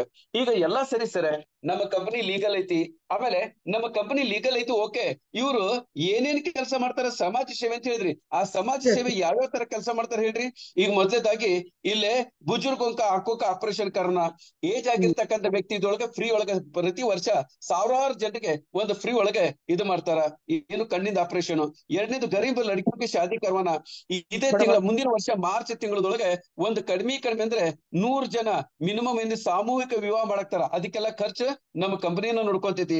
ಗರೀಬ್ ಬಚ್ಚೋಕು ಶಿಕ್ಷಾ ದಿಲ್ವಾನ, ಗರೀಬ್ ಬಚ್ಚೋಕು ಏನು ಸ್ವಾಸ್ಥ್ಯ ಪ್ರದಾನ ಕರ್ನ. ಈ ಪ್ರಕಾರ ಒಂದಲ್ಲ ಎರಡಲ್ಲ, ಈಗ ಕಳೆದು ನಮ್ಮ ಕಂಪನಿ ಸ್ಟಾರ್ಟ್ ಆಗಿ 2017 ಇಸ್ವಿಯಿಂದ ಸ್ಟಾರ್ಟ್ ಆಗೈತಿ. ನಮ್ಮ ಕಂಪನಿ ಸ್ಟಾರ್ಟ್ ಆಗಿ 8 ವರ್ಷ ಆಯ್ತು. ಬಸವರಾಜರೇ, ನಮ್ಮ ಕಂಪನಿ ಸ್ಟಾರ್ಟ್ ಆಗಿ ಎಷ್ಟು ವರ್ಷ ಆಯ್ತು? 8 ವರ್ಷ. ಈ ಕಳೆದ 8 ವರ್ಷದೊಳಗೆ ಇಂಥವು ಒಂದಲ್ಲ ಎರಡಲ್ಲ 72 ಪ್ರೋಗ್ರಾಮ್ ಅನ್ನ ಸಕ್ಸಸ್ಫುಲಿ ಕಂಪ್ಲೀಟ್ ಮಾಡ್ರ. ಅದ್ರೊಳಗೆ ಕೆಲವೊಂದನ್ನ ಕೊಟ್ರ, ಆ ಕೆಲವೊಂದ್ರ ಫೋಟೋನ ಇಲ್ಲಿ ಕಾಣಾಕ್ತಾವ. ಇಲ್ಲಿ ಕಾಣಾಕ್ತೈತ್ರಿ ಬರ್ರಿ ಸರ್ ಬಸವರಾಜರೇ? ಮಕ್ಕಳಿಗೆ ಎಜುಕೇಶನ್ ಕೊಡೋದು, ಊಟ ಇದೆಲ್ಲ ಈ ತರದ ಪ್ರೋಗ್ರಾಮ್ ಟೋಟಲ್ ಎಷ್ಟು ಅದಾವ್ರಿ? 72 ಪ್ರಾಜೆಕ್ಟ್ ಅನ್ನ ಮಾಡ್ಯಾರ. ಈಗ ನಮ್ಮ ಕಂಪನಿ ಏನ್ ಮಾಡ್ಯಾರ ಅಂದ್ರೆ, ಕೇವಲ ಇಂಡಿಯಾ ಅಲ್ಲ, ಇಡೀ ವಿಶ್ವದೊಳಗೆ ನಮ್ದೇನಿತ್ತು ಈ ಪ್ರೋಗ್ರಾಮ್ ಅನ್ನ ಎಕ್ಸ್ಪಾಂಡ್ ಮಾಡ್ಬೇಕಂತ ಮಾಡಾಕ್ತಾರ. ಏನ್ ಮಾಡಾಕ್ತಾರ ಸರ್? ಎಕ್ಸ್ಪಾಂಡ್ ಮಾಡ್ಬೇಕು. ಈಗ ಎಕ್ಸ್ಪಾಂಡ್ ಮಾಡ್ಬೇಕಂದ್ರೆ ನಮ್ಮ ಕಂಪನಿ ಓನರ್ ಆಗಿರ್ತಕ್ಕಂಥ ಡೆಬೋಸಿಸ್ ಚಕ್ರವರ್ತಿ ಇವ್ರು ಒಬ್ರೇ ಬೇಕು, ಅಥವಾ ಇವ್ರ ಜೊತೆಗೆ ಇನ್ನೊಂದು 10 ಜನ ಕೈ ಜೋಡಿಸಿದ್ರೆ ಚಲೋ ಆಗ್ತಿತ್ತು? 10 ಜನ ಕೈ ಜೋಡಿಸಿದ್ರೆ ಒಳ್ಳೆಯದು. 10ಕ್ಕಿಂತ 100 ಜನ ಜೋಡಿಸಿದ್ರೆ ಇನ್ನೂ ಜಾಸ್ತಿ ಕೆಲಸ ಮಾಡಬಹುದು. 100ಕ್ಕಿಂತ 1000 ಜನ ಜೋಡಿದ್ರೆ ಇನ್ನೂ ಜಾಸ್ತಿ ಕೆಲಸ ಮಾಡಬಹುದು. ಈ ಪ್ರಕಾರ ರೆಡ್ ಕ್ರಾಸ್ ಅಂತ ಐತಿ. ರೆಡ್ ಕ್ರಾಸ್ ದೊಳಗೆ ಆಲ್ಮೋಸ್ಟ್ ಅಲ್ಲಿ 2 ಲಕ್ಷಕ್ಕಿಂತ ಮೇಲೆ ಅದಾರ. ನಮ್ದು ಆ ಟಾರ್ಗೆಟ್ ಐತಿ ಇದನ್ನ. ಈ ಪ್ರಕಾರ ನಾವು ಫ್ಯಾಮಿಲಿ ದೊಡ್ಡದು ಮಾಡ್ಬೇಕಂದ್ರೆ ಏನ್ ಮಾಡ್ಬೇಕು? ಜಾಸ್ತಿ ಜನ ನಮ್ಮ ಕಂಪನಿಗೆ ವಾಲಂಟಿಯರ್ ಆಗಿ ಜಾಯಿನ್ ಮಾಡ್ಬೇಕು, ಹೌದಲ್ರಿ? ಈಗ ನಮ್ಮ ಕಂಪನಿಗೆ ಜಾಸ್ತಿ ಜನ ವಾಲಂಟಿಯರ್ ಆಗಿ ಜಾಯಿನ್ ಆಗ್ಬೇಕಂದ್ರೆ ಇಲ್ಲಿ ಏನೈತಿ, ಈ ಕಂಪನಿ ಮತ್ತೆ ಜನರ ನಡುವೆ ಯಾರಾದ್ರೂ ಒಬ್ರು ಈ ಏನೈತಿ ಜಾಯಿನ್ ಮಾಡತಕ್ಕಂಥ ವ್ಯಕ್ತಿ ಬೇಕು, ಹೌದಲ್ಲ? ಬೇಕಂತಿರಲಿಲ್ಲ ಅಂತ. ಈಗ ನಮ್ಮ ಏನೈತಿ ಸಾವಿರಾರು ಜನರಿಗೆ ಕರ್ಕೊಂಡ್ ಬಂದು ನಮ್ಮ ಈ NGO ವಾಲಂಟಿಯರ್ ಆಗಿ ಜಾಯಿನ್ ಮಾಡಿಸ್ಲಿಕ್ಕೆ ನಮ್ಮಂತ network market leader best person ಅಂತ ಹೇಳಿದ್ರೆ ತಪ್ಪೇನಿಲ್ಲಲ್ಲ? ತಪ್ಪೇನಿಲ್ಲ. ಅಂದ್ರೆ ನಮ್ಮ ಕೆಲಸ ಏನಂತ ಗೊತ್ತಿಲ್ರಿ? ನಮ್ದು ಈ ಕಂಪನಿ ಒಂದು ನಮ್ ಮೆಂಬರ್ಸ್ ಅನ್ನ ಜಾಸ್ತಿ ಮಾಡೋದು. ಈಗ ಆ ಮೆಂಬರ್ಸ್ ಅನ್ನ ಜಾಸ್ತಿ ಮಾಡೋದಕ್ಕೆ ನಾನ್ ಯಾಕೆ ಮಾಡ್ಬೇಕ್ರಿ? ಒಂದನೇ ಪ್ರಶ್ನೆ. ಅದ್ರಿಂದ ನನಗೇನ್ ಬೆನಿಫಿಟ್ ಸಿಗ್ತೈತ್ರಿ? ಎರಡನೇ ಪ್ರಶ್ನೆ. ಇದು 2 ಪ್ರಶ್ನೆ ಕರೆಕ್ಟ್ ಐತಿ, ಹೌದಲ್ರಿ? ಈಗ ನಾನ್ ಮಾಡ್ತೀನಿ, ನಮ್ NGOದೊಳಗೆ ನಾವ್ ಯಾಕೆ ಜಾಯಿನ್ ಆಗ್ಬೇಕು ಅದ್ರ ವಿಚಾರ ಮಾಡೋಣ. ಈಗ ನಾವ್ ಇಲ್ಲಿ ಬಂದಿರ್ತಕ್ಕಂಥ ವ್ಯಕ್ತಿಗಳು ಎಲ್ಲರೂ ಮಿಡಲ್ ಕ್ಲಾಸ್ ಜನ ಅಂತ ಹೇಳಿದ್ರೆ ಏನು ತಪ್ಪೇನಿಲ್ಲ ಅಲ್ರಿ ಬಸವರಾಜರೇ? ಎಸ್ ತಪ್ಪೇನಿಲ್ಲ. ಏನ್ ಮಿಡಲ್ ಕ್ಲಾಸ್ ಅಂದ್ರೆ ಏನು? ಮಿಡಲ್ ಕ್ಲಾಸ್ ಅಂದ್ರೆ ನಾವ್ ಒಂದು ನೌಕರಿ ಮಾಡ್ತಿರ್ತೀವಿ, ನಮ್ದು ಏನಾಗ್ತೈತಿ, ಇನ್ಕಮ್ ಲಿಮಿಟೆಡ್ ಇರ್ತೈತಿ. ಮತ್ತೆ ನಮ್ದು ಖರ್ಚು ಅಷ್ಟಕ್ಕಷ್ಟೇ ಇರ್ತೈತಿ. ಅದಕ್ಕೆ ನಾವು ಮಿಡಲ್ ಕ್ಲಾಸ್ ಅಂತೀವಿ.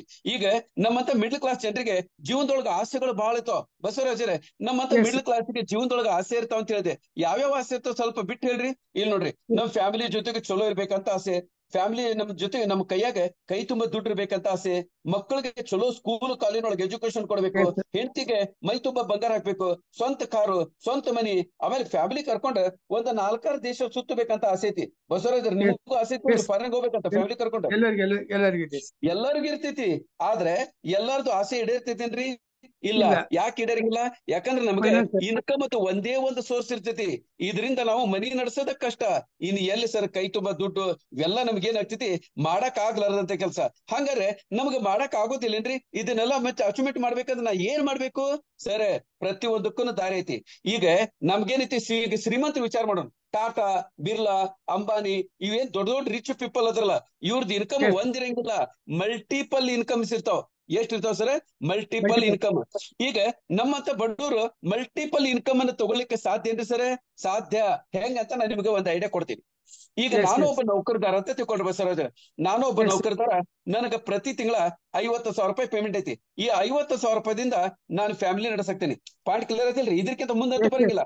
ಈಗ ನಾನು ಬೆಳಗಿಂದ ಸಾಯಂಕಾಲ ಮಟ್ಟ ನೌಕರಿ ಮಾಡ್ತೀನಿ, ಅದರಿಂದ ದುಡ್ಡು ಬರ್ತೈತಿ, ಅದರಿಂದ ಮನಿ ನಡೆಸ್ತೀನಿ. ಅದ್ರ ಜೊತೆಗೆ ನಾನು ಒಂದು ಯಾಕೆ part time network market join ಆಗಿ ಅದರಿಂದ ನಾನು ಏನೈತಿ ನೆಟ್ವರ್ಕ್ ಮಾರ್ಕೆಟ್ ಅನ್ನ ಸ್ಟಾರ್ಟ್ ಮಾಡಿ ಏನ್ ಮಾಡ್ತೀನಿ, ನೆಟ್ವರ್ಕ್ ಮಾರ್ಕೆಟ್ ಅನ್ನ ಒಂದೇ ನಿಮಿಷ ಸರ್.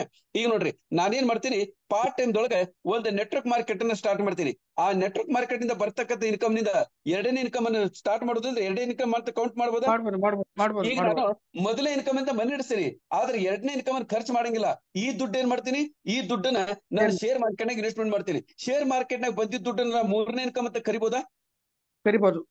ಈ ಶೇರ್ ಮಾರ್ಕೆಟ್ ಬಂದಿದ್ದ ದುಡ್ಡು ಸದ್ಯದ ಮಟ್ಟಿಗೆ ನಾ ಖರ್ಚು ಮಾಡಂಗಿಲ್ಲ. ನಾನ್ ಮಾಡ್ತೀನಿ, ಅದನ್ನ ರಿಯಲ್ ಎಸ್ಟೇಟ್ ಒಳಗೆ ಮಾಡ್ತೀನಿ. ರಿಯಲ್ ಎಸ್ಟೇಟ್ ಅಂದ್ರೆ 1-2 ಅಂಗಡಿ ತಗೋತೀನಿ, ಅಂಗಡಿಯಿಂದ ನನಗೆ ರೆಂಟ್ ಬರ್ತೈತೆ ಅಂತ ತಿಳ್ಕೊಳ್ರಿ. ಆ ಅಂಗಡಿಯಿಂದ ರೆಂಟ್ ಬರ್ತೈತಲ್ಲ, ಇದನ್ನ 4ನೇ ಇನ್ಕಮ್ ಅಂತ ಕೌಂಟ್ ಮಾಡ್ಬೋದಾ ನಾವು? ಮಾಡ್ಬೋದು. ಅಂದ್ರೆ ನಮ್ಮಂತ ಮಿಡ್ಲ್ ಕ್ಲಾಸ್ ಜನ ಈ ಕೇವಲ ನೌಕರಿ ಮೇಲೆ ನಂಬ್ಕೊಂಡು ಕುಂತೀವಲ್ಲ, ಅವರು ಒಂದು ನೆಟ್ವರ್ಕ್ ಮಾರ್ಕೆಟ್ ಅನ್ನ ಮಾಡಿ ಎರಡನೇ ಇನ್ಕಮ್, ಆ ಎರಡನೇ ಇನ್ಕಮ್ ನಿಂದ ಬಂದಿದ್ದ ದುಡ್ಡನ್ನ ಶೇರ್ ಮಾರ್ಕೆಟ್ ನ ಹಾಕಿ ಮೂರನೇ ಇನ್ಕಮ್, ಆ ಶೇರ್ ಮಾರ್ಕೆಟ್ ನ ಬಂದಿದ್ದ ದುಡ್ಡನ್ನ ಸ್ವಲ್ಪ ದಿನದ ಮಟ್ಟಿಗೆ ಖರ್ಚು ಮಾಡ್ಲಾರ್ದೆ ರಿಯಲ್ ಎಸ್ಟೇಟ್ ಒಳಗೆ 1-2 ಅಂಗಡಿ ತಗೊಂಡು ಬಾಡಿಗೆ ಕೊಟ್ಟು 4ನೇ ಇನ್ಕಮ್ ಅನ್ನು ಕ್ರಿಯೇಟ್ ಮಾಡ್ಬೋದು. ಎಸ್ ಅಂತಿರು ಅಂತಿರು? ಈಗ ಈಗ ಒಂದ್ ಇನ್ಕಮ್ ಇದ್ದಂತ ವ್ಯಕ್ತಿ ಡೈರೆಕ್ಟ್ ಆಗಿ 4 ಇನ್ಕಮ್ ಅನ್ನು ಕ್ರಿಯೇಟ್ ಮಾಡಿದ್ರೆ ಮಲ್ಟಿಪಲ್ ಇನ್ಕಮ್ ಅಂತ ಕರೆಕ್ಟ್ ಆತಿಲ್? ಮಲ್ಟಿಪಲ್ ಇನ್ಕಮ್ ಆತಿಲ್ರಿ? ಮಲ್ಟಿಪಲ್ ಇನ್ಕಮ್ ಇತ್ತಂದ್ರೆ ನಾವು ಜೀವನ ಆರಾಮಾಗಿ ನಡೆಸಬಹುದು. ಮಲ್ಟಿಪಲ್ ಇನ್ಕಮ್ ಅಂದ್ರೆ ಫ್ಯಾಮಿಲಿ ಜೊತೆ ಚಲೋ ಇರ್ಬೋದು, ನಮ್ ಕೈ ತುಂಬಾ ದುಡ್ಡು ಇರ್ತೈತಿ, ಮಕ್ಕಳಿಗೆ ಎಜುಕೇಶನ್, ಬಂಗಾರ ಎಲ್ಲ ಏನೈತಿಲ್ಲ ಇದನ್ನೆಲ್ಲ ಪ್ರತಿಯೊಂದು ಮಾಡ್ಬೋದು. ಎಸ್ ಅಂತಿರೋ ನೋ ಅಂತಿರೋ? ಬಿಸಿನೆಸ್ ಯಾಕೆ ಮಾಡ್ಬೇಕಂತ ಗೊತ್ತಿಲ್ರಿ? ಓಕೆ, ಈಗ ನಾನು ಹೇಳ್ತೀನಿ, ಬಿಸಿನೆಸ್ ಅನ್ನ ಮಾಡ್ಬೇಕಾದ್ರೆ ಮುಂದೆ ನೋಡೋಣ. ಈಗ ನಾನು ಈ ಶ್ರೀ ಮಾರ್ತಾ ರೋಟಿ ಬ್ಯಾಂಕ್ ಅಂತ ಹೇಳ್ತೀನಿ. ನಾನು ಈ ಶ್ರೀ ರೋಟಿ ಬ್ಯಾಂಕ್ ಅನ್ನೋದೇನಿತ್ತಲ್ಲ, ಇಲ್ಲಿ ಆಗ್ತಕ್ಕಂಥ ಪ್ರತಿಯೊಂದು ಫೈನಾನ್ಷಿಯಲ್ ಟ್ರಾನ್ಸಾಕ್ಷನ್ಸ್ ಏನದಲ್ಲ, ಇದು P2P ಪದ್ಧತಿ ಪ್ರಕಾರ ನಡೀತೈತಿ. ಏನ್ ಬಸವರಾಜರೇ, ಇದು ಯಾವ ಪದ್ಧತಿ ಪ್ರಕಾರ ನಡೀತೈತಿ? P2P. ಬಸವರಾಜರೇ, ಈ P2P ಅಂತ ಹೇಳಿದ್ರಲ್ಲ, ನನಗೆ ಅರ್ಥ ಆಗ್ಲಿಲ್ಲ, ಸ್ವಲ್ಪ ಬಿಡಿಸಿ ಹೇಳ್ರಲ್ಲ. ಈಗ ನಾನು ಈ P2P ಅಂತ ಹೇಳೋಕ್ಕಿಂತ ಮೊದಲೇ ನಾನು ಮತ್ತೊಂದು ವಿಷಯ ಹೇಳಕ್ ಇಷ್ಟಪಡ್ತೀನಿ. ಈಗ ನಾವ್ ಎಷ್ಟೋ ಜನ ಆಲ್ರೆಡಿ 1-2 ನೆಟ್ವರ್ಕ್ ಮಾರ್ಕೆಟ್ ಅನ್ನ ಮಾಡಿ ಕೈ ಸುಟ್ಕೊಂಡು ಬಂದೇವಿ. ಎಸ್ ಅಂತಿರೋ ನೋ ಅಂತಿರೋ? ಈಗ ನಾವು ಕೆಲವೊಂದು ವರ್ಷದಿಂದ 4-6 ಕಂಪನಿ ಮಾಡಿ ಕೈ ಸುಟ್ಕೊಂಡವಲ್ಲ, ಅದಕ್ಕೆ ಕಾರಣ ಏನು? ಈಗ ಮೊದಲಿನ ಕಂಪನಿ ಹೆಂಗಿತ್ತು? ಮೊದಲ P2 ಕಂಪನಿ ಅಂದ್ರೆ P2 ಕಂಪನಿ ಅಂದ್ರೇನು? Public two company. ಕಂಪನಿಯಿಂದ ಮತ್ತೆ ಪಬ್ಲಿಕ್ ಈಗ ಬರ್ತಿತ್ತು. ಉದಾಹರಣೆಗೆ ಈಗ ನಾನು ಒಂದ್ ವ್ಯಕ್ತಿಗೆ ಇಂಟ್ರೊಡ್ಯೂಸ್ ಮಾಡಿದೆ ಅಂತ ಕೊಡ್ರಿ, ಈ ನನ್ನ ಕಡೆಯಿಂದ ಬಂದಿರತಕ್ಕಂತ ವ್ಯಕ್ತಿ ಇನ್ವೆಸ್ಟ್ಮೆಂಟ್ ಎಲ್ಲಿ ಮಾಡ್ತಾನ? ಕಂಪನಿಗೆ. ಕಂಪನಿ ಏನ್ ಮಾಡ್ತಿತ್ತು? ಕಂಪನಿಯಿಂದ ಮತ್ತೆ ವಾಪಸ್ ನನಗ ಬರ್ತಿತ್ತು. ಇಲ್ಲ, ನಮಗೆ ಯಾವ ಪ್ರಾಬ್ಲಮ್ ಏನಾಗಿತ್ತಂದ್ರೆ, ಜನರಿಂದ ಕಂಪನಿಗೆ ಏನೋ ದುಡ್ಡು ಬರ್ತಿತ್ತು, ಇಲ್ಲಿ ಮಟ್ಟ ಏನು ಪ್ರಾಬ್ಲಮ್ ಇರ್ತಿದ್ದಿಲ್ಲ. ಇಲ್ಲಿಂದ ವಾಪಸ್ ಬರ್ಬೇಕಾದ್ರೆ ಪ್ರಾಬ್ಲಮ್ ಆಗ್ತಿತ್ತು. ಕಂಪನಿ ಕ್ಲೋಸ್ ಆತು, ಕಂಪನಿ ಓಡೋತು, ಕಂಪನಿ ಮುಚ್ಕೊಂಡು ಹೋತು, ಕಂಪನಿ ಏನೈತಿ ಮೇಂಟೈನ್ ಮಾಡ್ಲಿಲ್ಲ, ಇದೆಲ್ಲ ಗಡಬಡಾಗಿ ಇಲ್ಲಿ ನಮಗೆ ದುಡ್ಡು ಬರ್ತಿದ್ದಿಲ್ಲ. ಇದ ಕಾರಣಕ್ಕನೆ ಇವತ್ತು ನಮ್ಮ ಕಣ್ಣೆದ್ರಿಗೆ 1 ಅಲ್ಲ 10 ಅಲ್ಲ 100 ಅಲ್ಲ 1000 ಕಂಪನಿ ಕ್ಲೋಸ್ ಆಗಿ ಎಷ್ಟೋ ಜನ ಯಾವ್ದಾರ ಒಂದು ಕಂಪನಿ ನೆಟ್ವರ್ಕ್ ಮಾರ್ಕೆಟ್ ಅಂದ್ರೆ ನಮ್ಮನ್ನ ಕಳ್ಳರಂಗ ನೋಡ್ತಾರ. ಯಾಕೆ ಹೇಳ್ರಿ? ಯಾಕಂದ್ರೆ ಮೊದಲಿನ ಪದ್ಧತಿ ಹೆಂಗಿತ್ತು? ಕಂಪನಿ ಪಬ್ಲಿಕ್ ನಿಂದ ಕಂಪನಿಗೆ, ಕಂಪನಿಯಿಂದ ಮತ್ತೆ ವಾಪಸ್ ಪಬ್ಲಿಕ್ ಬರ್ತಿತ್ತು. ಅದಕ್ಕೆ ಇಷ್ಟ ಇಲ್ಲೇ ನಡುವೆ ಕಂಪನಿ ಗೋಲ್ಮಾಲ್ ಮಾಡಿದ್ರೆ ಇಲ್ಲಿ ಡೈರೆಕ್ಟ್ ಆಗಿ ಇಲ್ಲಿ ವ್ಯಕ್ತಿಗಳಿಗೆ ದುಡ್ಡು ಸಿಗ್ತಿದ್ದಿಲ್ಲ. ಎಸ್ ಅಂತಿರೋ ನೋ ಅಂತಿರೋ? ಇದೇ ಪ್ರಾಬ್ಲಮ್ ಅನ್ನ ತೆಗಿಲಿಕ್ಕೆ ನಮ್ಮ ಕಂಪನಿ ಏನ್ ಮಾಡ್ರೆ, ನನ್ನ ವ್ಯಕ್ತಿಯಿಂದ ಡೈರೆಕ್ಟ್ ಆಗಿ ಪರ್ಸನ್ ಟು ಪರ್ಸನ್ ಇಲ್ಲಿ ಕಂಪನಿ ಅನ್ನೋದಿತ್ತಲ್ಲ, ಇಲ್ಲ, ಈಗ ಕಂಪನಿಗೆ 1 ನಯಾ ಪೈಸೆ ಹೋಗಂಗಿಂದಾನೆ ಕಂಪನಿ ಓಡ್ ಹೋಗ್ತೈತೇನ್ರಿ? ಇಲ್ಲ. ಇಲ್ಲ ಕಂಪನಿ ಏನ್ರ ಮುಚ್ಕೊಂಡು ಹೋಗ್ತೈತೇನೋ? ಇಲ್ಲ. ಇಲ್ಲ ಕಂಪನಿ ಮೇಲೆ ನಾಳೆ ನಂಬಿದ್ರಿಗೆ ನಾವೇನ್ರ ಚಿಪ್ ಹಿಡೋ ಕಾಲ ಬರ್ತೈತೇನೋ? ಬರಂಗಿಲ್ಲ. ಇಲ್ಲ ಯಾಕೆಂದ್ರಿ ಇಲ್ಲಿ ಡೈರೆಕ್ಟ್ ಆಗಿ P2P ಇರೋದ್ರಿಂದ ನಾವು ಈ ಸರಿ ಈ ಕಂಪನಿ ಮೇಲೆ 1 ವರ್ಷ ಅಲ್ಲ, 10 ವರ್ಷ ಅಲ್ಲ, 100 ವರ್ಷ ಹೋದ್ರು ನಮ್ ಕಂಪನಿ ಏನೂ ಆಗಲ್ಲ. ಬಿಂದಾಸ್ ಆಗಿ ಇದ್ರ ಮೇಲೆ ವಿಶ್ವಾಸ ಮಾಡಿ ನಾವು ಬಿಸ್ನೆಸ್ ಮಾಡಬಹುದು. ಎಸ್ ಅಂತಿರೋ ನೋ ಅಂತಿರೋ? Yes yes yes okay. ಆಮೇಲೆ ಇನ್ನೊಂದು ವಿಷಯ, ಈ P2P ಪದ್ಧತಿ ಮಾಡೋದ್ರಿಂದ ಇದ್ರದ್ದು ಏನೇನ್ ಬೆನಿಫಿಟ್ ಸಿಗ್ತೈತಿ ಈಗ ನಾನು ಅದನ್ನೊಂದು ಕ್ಲಿಯರ್ ಆಗ್ಬಿಡ್ತೀನಿ. ನಮ್ದು P2P ಪದ್ಧತಿ ಇರೋದ್ರಿಂದ ಇದು 100% ಸೆಕ್ಯೂರ್ ಐತಿ. ಬಸವರಾಜರ 100% ಸೆಕ್ಯೂರ್ ಅಂದ್ರೆ ಏನು? ಈಗ ನಾನು ಬಸವರಾಜ, ಈಗ ಬಸವರಾಜರ್ ನೀವ ನನಗೆ 10,000 ರೂಪಾಯಿ ಕಳಿಸಿದ್ರಿ ಗೂಗಲ್ ಪೇ ಫೋನ್ ಪೇ ಅಂತ ಹೇಳ್ರಿ. ಈಗ ನೀವು ಗೂಗಲ್ ಪೇ ಫೋನ್ ಪೇ ಮಾಡಿದ್ರೆ ಈಗ ನೀವು ನನಗೆ ಡೈರೆಕ್ಟ್ ಆಗಿ ಕಳಿಸ್ತೀರಿ. ಈಗ ಬಸವರಾಜ ಮತ್ತೆ ಅಚಲ್ಕರ್ ಬಿಟ್ರೆ ಮೂರನೇ ವ್ಯಕ್ತಿಗೆ ಯಾರಿಗಾರ ತಿಳಿತೈತೇನ್ರಿ? ಇಲ್ಲ ಇಲ್ಲ ಇಲ್ಲ ಅಂದ್ಮೇಲೆ ಇದು 100% ಸೆಕ್ಯೂರ್ಡ್. ಎರಡನೇದು ವೆರಿಫೈಡ್ ಅಂದ್ರೆ ಏನ್ರಿ? ಈಗ ನಾನ್ ಮಾಡ್ತೀನಿ, ಈಗ ನಾನು ಅಚಲ್ಕರ್ ನಿಮ್ಗೆ 10,000 ರೂಪಾಯಿ ಕಳಿಸ್ತಿದ್ದೆ, ನೀವು 1,000 ರೂಪಾಯಿ ಕಳಿಸಿದ್ರಿ ಅಂತ ಕೊಡ್ರಿ. 1,000 ರೂಪಾಯಿ ಕಳಿಸ್ತೀನಿ, ಆಮೇಲೆ ನಾನ್ ಮಾಡ್ತೀನಿ ನಿಮ್ಗೆ UTR ನಂಬರ್ ಕಳಿಸ್ಕೊಡ್ತೀನಿ. ಅದ್ರ ಜೊತೆಗೆ ನಾ ದುಡ್ಡು ಕಳಿಸಿದ್ದಕ್ಕೆ ಸ್ಕ್ರೀನ್ ಶಾಟ್ ಕಳಿಸ್ತೀನಿ. ನೀವೇನ್ ಮಾಡ್ತೀರಿ? ಅಚಲ್ಕರ್ ಹೆಸರು ನೋಡ್ತೀರಿ, 1,000 ರೂಪಾಯಿ ನೋಡ್ತೀರಿ, UTR ನಂಬರ್ ನೋಡ್ತೀರಿ, ಆಮೇಲೆ ಸ್ಕ್ರೀನ್ ಶಾಟ್ ನೋಡ್ತೀರಿ. ಅದ್ರ ಜೊತೆಗೆ ನಿಮ್ದು ಏನ್ ಮಾಡ್ತೀನಿ, ಫೋನ್ ಪೇ ದೊಳಗೆ ನೀವೇನ್ ಮಾಡ್ತೀರಿ, ಹಿಸ್ಟ್ರಿ ಚೆಕ್ ಮಾಡ್ತೀರಿ, ದುಡ್ಡು ಬಂದೈತಿಲ್ಲ. ಇದನ್ನೆಲ್ಲ ನೋಡ್ತೀರಿ ಅಂದ್ರೆ ನೀವು 100% ನಾನು ಕಳಿಸಿದ ಟ್ರಾನ್ಸಾಕ್ಷನ್ ವೆರಿಫೈ ಮಾಡ್ತೀರಿ ಅಂತ ಅರ್ಥ. ಹೌದು ಅಂತಿರಲ್ಲ? ಎಸ್ ಎಸ್ ಹೌದಲ್ರಿ ಬಸವರಾಜ್? ಮಾತಾಡ್ಬೇಕು. ಓಕೆ. ಆಮೇಲೆ 100% ಟ್ರಾನ್ಸ್ಪರೆಂಟ್ ಇದ್ದಿದೆ. ಏನಿದು ಬಸವರಾಜರ? ನಿಮಗೆ ನಾನು ಬರೀ 1,000 ರೂಪಾಯಿ ಕಳಿಸಿ ಸುಮ್ನೆ ಕುಂದ್ರಂಗಿಲ್ಲ. 1,000 ರೂಪಾಯಿ ಕಳಿಸ್ತೀನಿ, ಸ್ಕ್ರೀನ್ ಶಾಟ್ ಕಳಿಸ್ತೀನಿ, ಆಮೇಲೆ ನೀವೇನ್ ಮಾಡ್ತೀರಿ, ನಿಮ್ದು ಸ್ಟೇಟ್ಮೆಂಟ್ ನೋಡ್ತೀರಿ. ಹೌದಲ್ಲ? ಅದು ನೋಡಿದ್ಮೇಲೆ ಓಕೆ ಮಾಡ್ತೀರಿ. ಅಂದ್ರೆ ಇದು 100% ಟ್ರಾನ್ಸ್ಪರೆಂಟ್ ಇದ್ದ ನಾ ಸುಳ್ಳು ಹೇಳಕ್ ಬರಂಗಿಲ್ಲ. ಪಾಯಿಂಟ್ ಕ್ಲಿಯರ್ ಆತ್ರಿ? ಆಮೇಲೆ ನಮ್ದು ಏನೇ ಟ್ರಾನ್ಸಾಕ್ಷನ್ ಇದ್ರು P2P ಕಳಿಸ್ತಕ್ಕಂತ ವ್ಯಕ್ತಿ ಬಸವರಾಜ್, ತಗೊಳ್ತಕ್ಕಂತ ವ್ಯಕ್ತಿ ಅಚಲ್ಕರ್. ಇದು ಏನಾಗ್ತೈತಿ? Totally P2P. ಆಮೇಲೆ 100% ಡಿಸ್ಟ್ರಿಬ್ಯೂಷನ್ ಅಂತ ಹೇಳಾರ. ಬಸವರಾಜರ ಇದು 100% ಡಿಸ್ಟ್ರಿಬ್ಯೂಷನ್ ಅಂತ ಹೇಳಾಕ್ತಿರಲ್ಲ, ಇದು ನನಗೆ ಅರ್ಥ ಆಗ್ಲಿಲ್ಲ. ಸ್ವಲ್ಪ ಬಿಡಿಸಿ ಹೇಳ್ರಿ. ಈಗ ನಾನ್ ಮಾಡ್ತೀನಿ ಮತ್ತೆ ವಾಪಸ್ ಹಳೆ ಕಂಪನಿಗೆ ಹೋಗ್ತೀನಿ. ಈಗ ನಾನು ಮೋದಿ ಕೇರ್ ಕಂಪನಿ ಅಂತ ತಿಳ್ಕೊಳ್ಳೋಣ. ನಾವು ಜನ ಮೋದಿ ಕೇರ್ ಕಂಪನಿ, ನನ್ನ ಫ್ರೆಂಡ್ ಒಬ್ಬನಿಗೆ ನಾ ಜಾಯಿನ್ ಮಾಡ್ತೀನಿ. ಆ ಫ್ರೆಂಡ್ ಏನ್ ಮಾಡ್ದ, ಮೋದಿ ಕೇರ್ಗೆ 1,000 ರೂಪಾಯಿ ಕೊಟ್ಟ ಅಂತ ಕೊಡ್ರಿ. ಈಗ ಮೋದಿ ಕೇರ್ ನನಗೆ ವಾಪಸ್ ಕಮಿಷನ್ ಕೊಡ್ಬೇಕಲ್ಲ, ನನಗೆ. ಇಲ್ಲ, ನಾನು 15% ಲೆವೆಲ್ ಆಗದೆ ನಿಂತುಕೊಡ್ರಿ. ಕಂಪನಿ ನನ್ನ ಕಮಿಷನ್ ಎಷ್ಟು ಕೊಡ್ತೈತಿ? 150 ರೂಪಾಯಿ. ಈಗ ನಾನು ಕಂಪನಿಗೆ ಇನ್ವೆಸ್ಟ್ಮೆಂಟ್ ಮಾಡಿಸಿದ್ದು 1,000 ರೂಪಾಯಿ, ಆದ್ರೆ ನನಗೆ ವಾಪಸ್ ಬಂದಿದ್ದು ಕೇವಲ 150 ರೂಪಾಯಿ. ಆದ್ರೆ ನಮ್ದು P2P ಪದ್ಧತಿ ಒಳಗೆ ಏನಾಗ್ತೈತಿ, ನಾನು 1,000 ರೂಪಾಯಿ ನಿಮಗೆ ಕಳಿಸ್ಬೇಕಂದ್ರೆ ಡೈರೆಕ್ಟ್ ಆಗಿ P2P 1,000 ರೂಪಾಯಿನ ಕಳಿಸ್ಬೇಕು. ಒಂದು ನಯಾ ಪೈಸನ್ನು ಕಡಿಮೆ ಕೊಡಕ್ ಆಗಂಗಿಲ್ಲ. ಈಗ 1,000 ರೂಪಾಯಿ ನನಗೆ ಡೈರೆಕ್ಟ್ ಆಗಿ ಬರ್ತೈತೆ ಅಂದ್ರೆ ಇಲ್ಲ ನನಗೆ 100% ಹೆಲ್ಪಿಂಗ್ ಆತಿಲ್ರಿ? ಓಕೆ. ಆಮೇಲೆ ಈಗ ರಿಯಲ್ ಹೆಲ್ಪಿಂಗ್ ಅಂತ ಕರೀತಾರ. ಈಗ ನೀವು ನೋಡ್ರಿ, ನಿಮ್ಮ ಫ್ರೆಂಡ್ ಕಡೆಯಿಂದ 1,000 ರೂಪಾಯಿ ನೀವು ಇನ್ವೆಸ್ಟ್ಮೆಂಟ್ ಮಾಡಿಸಿದ್ರಿ, ನಿಮಗೆ 1,000 ರೂಪಾಯಿ ಸಿಕ್ಕರೆ ನಿಮಗೆ ಬೆನಿಫಿಟ್ ಆಗ್ತಿತ್ತು. ಏನು 150 ರೂಪಾಯಿ ಸಿಕ್ಕರೆ ನಿಮಗೆ ರಿಯಲ್ ಹೆಲ್ಪ್ ಆಗ್ತದೆ ಬಸವರಾಜರೇ? 1,000 ರೂಪಾಯಿ ಸಿಕ್ಕರೆ ಬೆನಿಫಿಟ್ ಆಗುತ್ತೆ. ನಾವು P2P ಟ್ರಾನ್ಸಾಕ್ಷನ್ ಮಾಡೋದಕ್ಕೆ ಮೊದಲೇದು ಸೆಕ್ಯೂರ್ಡ್ ಇರ್ತೈತಿ, ವೆರಿಫೈಡ್, ಟ್ರಾನ್ಸ್ಪರೆಂಟ್, P2P 100% ಡಿಸ್ಟ್ರಿಬ್ಯೂಷನ್, ಮತ್ತೆ ನಮಗೆ ನಿಜವಾಗಿದ್ದು ಹೆಲ್ಪ್ ಆಗ್ತೈತಿ. ಎಸ್ ಅಂತಿರ್ನೋ ಅಂತಿರೋ? ನಮ್ಮ ಕಂಪನಿ ಟ್ರಾನ್ಸಾಕ್ಷನ್ ಗೊತ್ತಾತಲ್ಲ? ಓಕೆ. ಆಮೇಲೆ ಮತ್ತೊಂದು ಪ್ರಶ್ನೆ ಸರ್, ಈಗ ನೀವು ಕಂಪನಿ ಬಗ್ಗೆ ಹೇಳಿದ್ರಿ, ನಿಮ್ಮ ಟೋಟಲ್ P2P ಬಗ್ಗೆ ಹೇಳಿದ್ರಿ. ಈಗ ನಾವು ಕಂಪನಿ ಜಾಯಿನ್ ಆಗ್ಬೇಕಂದ್ರೆ ಏನ್ ಮಾಡ್ಬೇಕು ಅದನ್ನ ಹೇಳಕತ್ತಿಲ್ಲಲ್ಲ ನೀವು. ಈಗ ನಾನ್ ಮಾಡ್ತೇನೆ ಅಂದ್ರೆ ಕಂಪನಿ ಜಾಯಿನ್ ಆಗೋದ್ರ ಬಗ್ಗೆ ಹೇಳ್ತೀನಿ. ಮೊದಲು ಕರೆಕ್ಟ್ ಆಗಿ ತಿಳ್ಕೊಡ್ರಿ. ಈಗ ಮೊದಲಿಂದ ಹಳೆ ಪ್ಲಾನ್ ಇತ್ತು. ನಿನ್ನೆ ಮಠ ಬಸವರಾಜರೇ ಎಲ್ಲಾರು ತಿಳ್ಕೊಡ್ರಿ, ನಿನ್ನೆ ಮಠ ನಾವು 220 ರೂಪಾಯಿ ಅಂತ ಹೇಳ್ತಿದ್ವಿ. ಹೌದಲ್ರಿ? ಇವತ್ತು 220 ರೂಪಾಯಿ ಐತಿ. ನಾಳೆಯಿಂದ ನಮ್ಮ ಕಂಪನಿ ಸ್ವಲ್ಪ ಮಾರ್ಕೆಟಿಂಗ್ ಪ್ಲಾನ್ ಅನ್ನ ಚೇಂಜ್ ಮಾಡಾಕ್ತಾರ. ಆ ಮಾರ್ಕೆಟಿಂಗ್ ಪ್ಲಾನ್ ಅನ್ನ ಚೇಂಜ್ ಮಾಡಿದ್ದನ್ನ ಈಗ ನಾನ್ ಮಾಡ್ತೇನೆ. ಆ ಚೇಂಜ್ ಮಾಡಿದ ಪ್ಲಾನ್ ಅನ್ನ ನಿಮಗೆ ತೋರ್ಸಕ್ಕೆ ನಾ ಪ್ರಯತ್ನ ಮಾಡ್ತೇನೆ. ಚೇಂಜ್ ಅಂದ್ರೆ ಅಂತದ್ದೇನು ದೊಡ್ಡ ಚೇಂಜಸ್ ಅನ್ನು ಮಾಡಿಲ್ಲ ಕಂಪನಿ, ಆದ್ರೆ ಒಂದು ಸಣ್ಣ ಚೇಂಜ್ ಅನ್ನು ಮಾಡಿತಿ. ಅದನ್ನು ಸಹಿತ ನಾನ್ ಮಾಡ್ತೇನೆ. ಇವತ್ತಿಂದ ನಾನು ಕ್ಲಿಯರ್ ಆಗಿ ಹೇಳ್ತೇನೆ. ನಾಳೆ ಮಂಡೇ ಯಾರು ಜಾಯ್ನ್ ಆಗ್ಬೇಕಾರೆ ಅವ್ರಿಗೆ ಯೂಸ್ ಆಗ್ತೈತಿ. ಈಗ ನಾನ್ ಮಾಡ್ತೀನಿ ಮಾರ್ಕೆಟಿಂಗ್ ಪ್ಲಾನ್. ಬಸವರಾಜರ ಕಾಣಕ್ತೈತಲ್ರಿ? ಹಾ, ಕಾಣಕ್ತೈತಲ್ಲ? ಈಗ ಮೊದಲು ನಾವೇನ್ ಮಾಡ್ಬೇಕಂದ್ರೆ ಕಂಪನಿಗೆ ಈಗ ನಾ ಜಾಯಿನ್ ಆಗ್ಬೇಕಂದ್ರೆ ಮೊದಲೇ 220 ರೂಪಾಯಿ ಕೊಡ್ತಿದ್ವಿ. ಹೌದಲ್ರಿ? ಈಗ 220 ರೂಪಾಯಿ ಇಲ್ಲ, ಕೇವಲ ಕಂಪನಿಗೆ 20 ರೂಪಾಯಿ ಕೊಟ್ಟು ಒಂದು ಪಿನ್ ತಗೊಂಡ್ರೆ ನೀವು ಕಂಪನಿಗೆ ಜಾಯಿನ್ ಆದಂಗೆ. ಪಾಯಿಂಟ್ ಕ್ಲಿಯರ್ ಆತ್ರಿ? ನೀವು ಕಂಪನಿಗೆ ಜಾಯಿನ್ ಆಗ್ಬೇಕಂದ್ರೆ ಏನ್ ಮಾಡ್ಬೇಕು? ಕೇವಲ 20 ರೂಪಾಯಿ ಕೊಡ್ಬೇಕು. ಆದ್ರೆ ಮುಂದೆ ನೀವು ಬಿಸಿನೆಸ್ ಅನ್ನ ಸ್ಟಾರ್ಟ್ ಮಾಡ್ಬೇಕಂದ್ರೆ, ಕಂಪನಿ ಅಂತೂ ಜಾಯಿನ್ ಆದ್ರಿ, ಮುಂದೆ ಬಿಸ್ನೆಸ್ ಸ್ಟಾರ್ಟ್ ಮಾಡ್ಬೇಕಲ್ಲ. ಬಿಸಿನೆಸ್ ಸ್ಟಾರ್ಟ್ ಮಾಡಕ್ಕೆ ಯಾವಾಗ ಕಂಪನಿ ಪರ್ಮಿಷನ್ ಕೊಡ್ತೈತಿ ಗೊತ್ತೈತೇನ್ರಿ? ನೀವು ಇನ್ನು ಕಂಪನಿ ಜಾಯಿನ್ ಆದ್ಮೇಲೆ ಮೊದಲನೇ ಪ್ರಮೋಷನ್ ತಗೋಬೇಕು. ಎಷ್ಟು? 300 ರೂಪಾಯಿ ಕೊಟ್ಟು ನೀವು ಪ್ರಮೋಷನ್ ತಗೋಬೇಕು. ಅಂದ್ರೆ ನೀವು ಸ್ಟಾರ್ಟಿಂಗ್ ದೊಳಗೆ ಎಷ್ಟು ಇನ್ವೆಸ್ಟ್ಮೆಂಟ್ ಮಾಡ್ಬೇಕಾತು? 320 ರೂಪಾಯಿ. ಪಾಯಿಂಟ್ ಕ್ಲಿಯರ್ ಆತಲ್ರಿ? ಎಸ್ ಎಸ್ ಅಂದ್ರೆ ನಾನ್ ಈ ಕಂಪನಿ ಜಾಯ್ನ್ ಆಗ್ಬೇಕಂದ್ರೆ ನಂದು ಬಿಸಿನೆಸ್ ಯಾವಾಗ ಸ್ಟಾರ್ಟ್ ಆಗ್ತೈತಿ ₹320 ಕೊಟ್ಟ ಮೇಲೆ. ಓಕೆ, ಈಗ ನಾನು ಫಸ್ಟ್ ಲೆವೆಲ್ನಾಗ ನಾನೇನ್ ಮಾಡ್ತೀನಿ, ಕಂಪನಿ ಜಾಯ್ನ್ ಮಾಡಿಸಿದೆ. ಆಮೇಲೆ ಇನ್ನೂ ಸ್ವಲ್ಪ ಕ್ಲಿಯರ್ ಆಗಿ ಹೇಳ್ತೀನಿ ನೋಡ್ರಿ. ಇಲ್ಲಿ ಮೊದಲೇ ಸರಿ ಇಲ್ಲಿ ನೋಡ್ಕೊಳ್ರಿ ಬಸವರಾಜರೇ, ನಾನು ಹೇಳಿ 2 ಜನರಿಗೆ ಇಂಟ್ರೊಡ್ಯೂಸ್ ಮಾಡಿದೆ, ಹೌದಲ್ರಿ? ಎಸ್ 2 ಜನ ಇಂಟ್ರೊಡ್ಯೂಸ್ ಮಾಡಿದಾಗ ಇವ್ರೇನ್ ಮಾಡ್ತಾರ, ಇಲ್ಲೇ ಈ ಎರಡು ಏನ್ ಮಾಡ್ತಾರ, ಈ ವ್ಯಕ್ತಿ ಏನ್ ಮಾಡ್ತಾರ ಅಂದ್ರೆ ಇಲ್ಲಿ ಕೇವಲ ₹20 ಮಾತ್ರ ಕೊಟ್ಟು ಕಂಪನಿ ಜಾಯ್ನ್ ಆಗ್ತಾರ, ಹೌದಲ್ರಿ? ಎಸ್ ಎಸ್ ಆಮೇಲೆ ಇವ್ರು ಪ್ರಮೋಷನ್ ತಗೋಬೇಕಾದ್ರೆ ₹300 ಕೊಟ್ಟು ಪ್ರಮೋಷನ್ ತಗೋಬೇಕಲ್ಲ.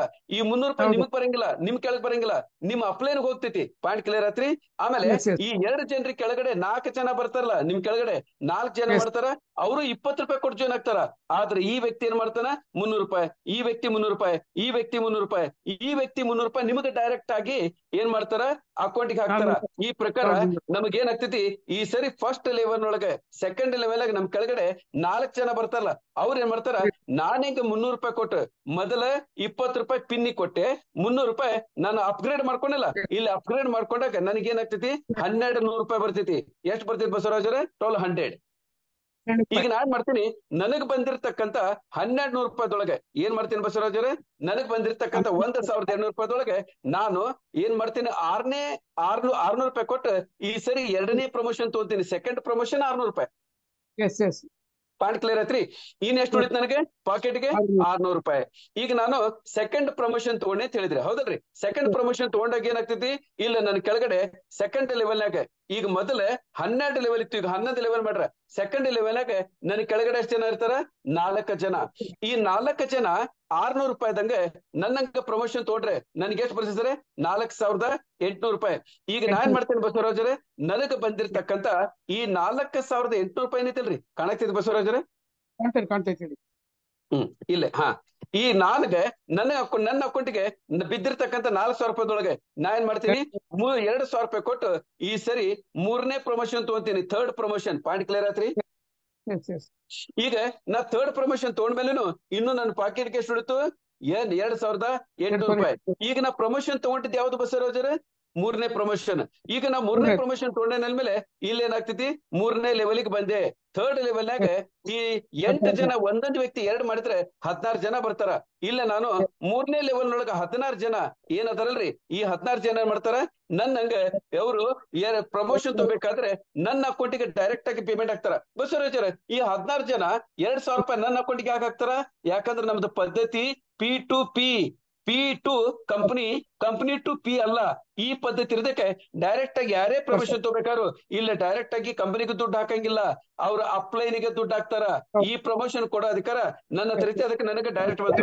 ಈ ಪ್ರಕಾರ 16 ಜನ, ಸರ್ ಬಸವರಾಜರೇ 16 ಜನ ಅಂತ ಹೇಳಿದೆ ನಾನು. 16 ಜನ ಇಲ್ಲಿ ₹2000 ದುಡ್ಡು ಹಾಕಿದ್ರೆ ನನ್ನ ಅಕೌಂಟ್ಗೆ ಎಷ್ಟು ಬಿತ್ತು?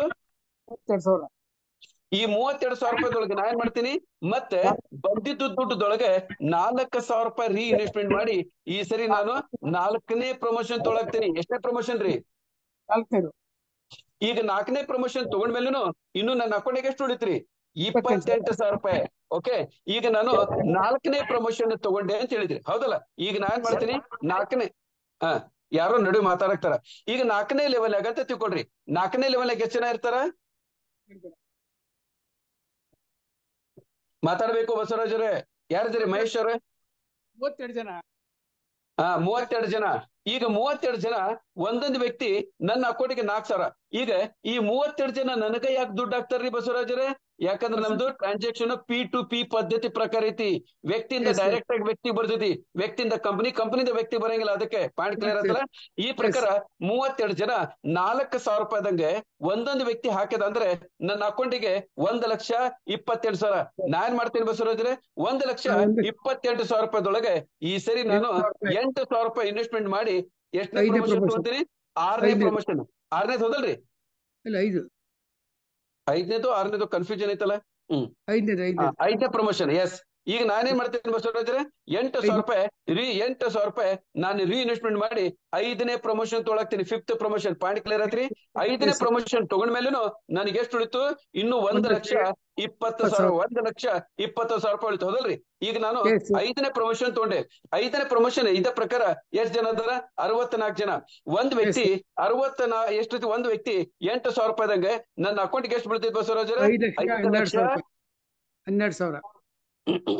ಈಗ ನೋಡ್ರಿ 5,12,000 ರೂಪಾಯಿ ಅದ್ರೊಳಗೆ ನಾ ಏನ್ ಮಾಡ್ತೀನಿ ಈ ಸರಿ 16,000 ರೂಪಾಯಿ ರೀಇನ್ವೆಸ್ಟ್ಮೆಂಟ್ ಮಾಡಿ ಬಂದಿದ್ದ ರೊಕ್ಕದೊಳಗನೆ ರೀಇನ್ವೆಸ್ಟ್ಮೆಂಟ್ ಮಾಡಿ ನಾನು 6ನೇ ಪ್ರಮೋಷನ್ ತೊಗೊಳಕ್ತೀನಿ 6th ಪ್ರಮೋಷನ್ ಹೌದಲ್ರಿ Yes.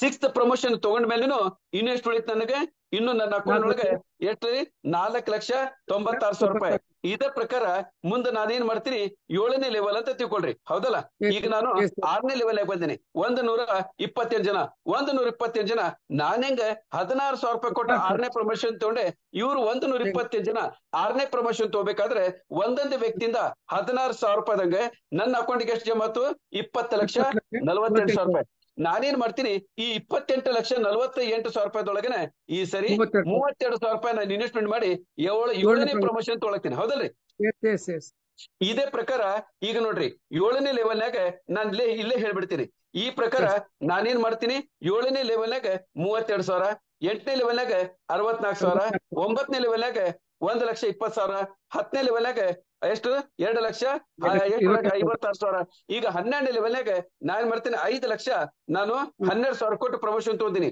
ಈ ಪ್ರಕಾರ ನಾನು ಟೋಟಲಿ 1 ಲೆವೆಲ್ ಇಂದ ಸ್ಟಾರ್ಟ್ ಮಾಡಿರ್ತಕ್ಕಂಥ ವ್ಯಕ್ತಿ 11 ಲೆವೆಲ್ಗೆ ಬರೋಮಟ ಎಷ್ಟು ಸರಿ 1ನೇ ಲೆವೆಲ್ ಇಲ್ಲಿ ನೋಡ್ರಿ 1ನೇ ಲೆವೆಲ್ 2ನೇ ಲೆವೆಲ್ 3ನೇ ಲೆವೆಲ್ 4 5 6 7 8 9 10 11 ಲೆವೆಲ್ ಬರೋಮಟ ನಾನು ಕರೆಕ್ಟ್ ಆಗಿ ಕೆಲಸ ಮಾಡಿದ್ರೆ ನನಗೆ ಇನ್ಕಮ್ ಸ್ಟಾರ್ಟ್ ಆಗಿದ್ದು ಸ್ಟಾರ್ಟಿಂಗ್ ಒಳಗೆ ಕೇವಲ ಒಂದು 600 ರೂಪಾಯಿ ಪಾಕೆಟ್ ಬೀಳ್ತೈತಿ 600 ರೂಪಾಯಿ 2,800 22,000 1,28,000 5 ಲಕ್ಷ 20 ಲಕ್ಷ 80 ಲಕ್ಷ 3 ಕೋಟಿ 13 ಕೋಟಿ 52 ಕೋಟಿ ಲಾಸ್ಟಿಗೆ 209 ಕೋಟಿ ಹೌದಲ್ರಿ ಈ ಪ್ರಕಾರ ನಾನು ಕೇವಲ ಒಂದು ಎಷ್ಟು 320 ರೂಪಾಯಿ ಇನ್ವೆಸ್ಟ್ಮೆಂಟ್ ಮಾಡಿ ಎಷ್ಟು ಬಸವರಾಜರೇ ಕೇವಲ ಒಂದು 320 ರೂಪಾಯಿ ಇನ್ವೆಸ್ಟ್ಮೆಂಟ್ ಮಾಡಿ ಈ ಪ್ರಕಾರ ಮೊದಲು ನಮ್ದು 12 ಲೆವೆಲ್ ಅಂತ ಇತ್ತು ಹೌದಲ್ರಿ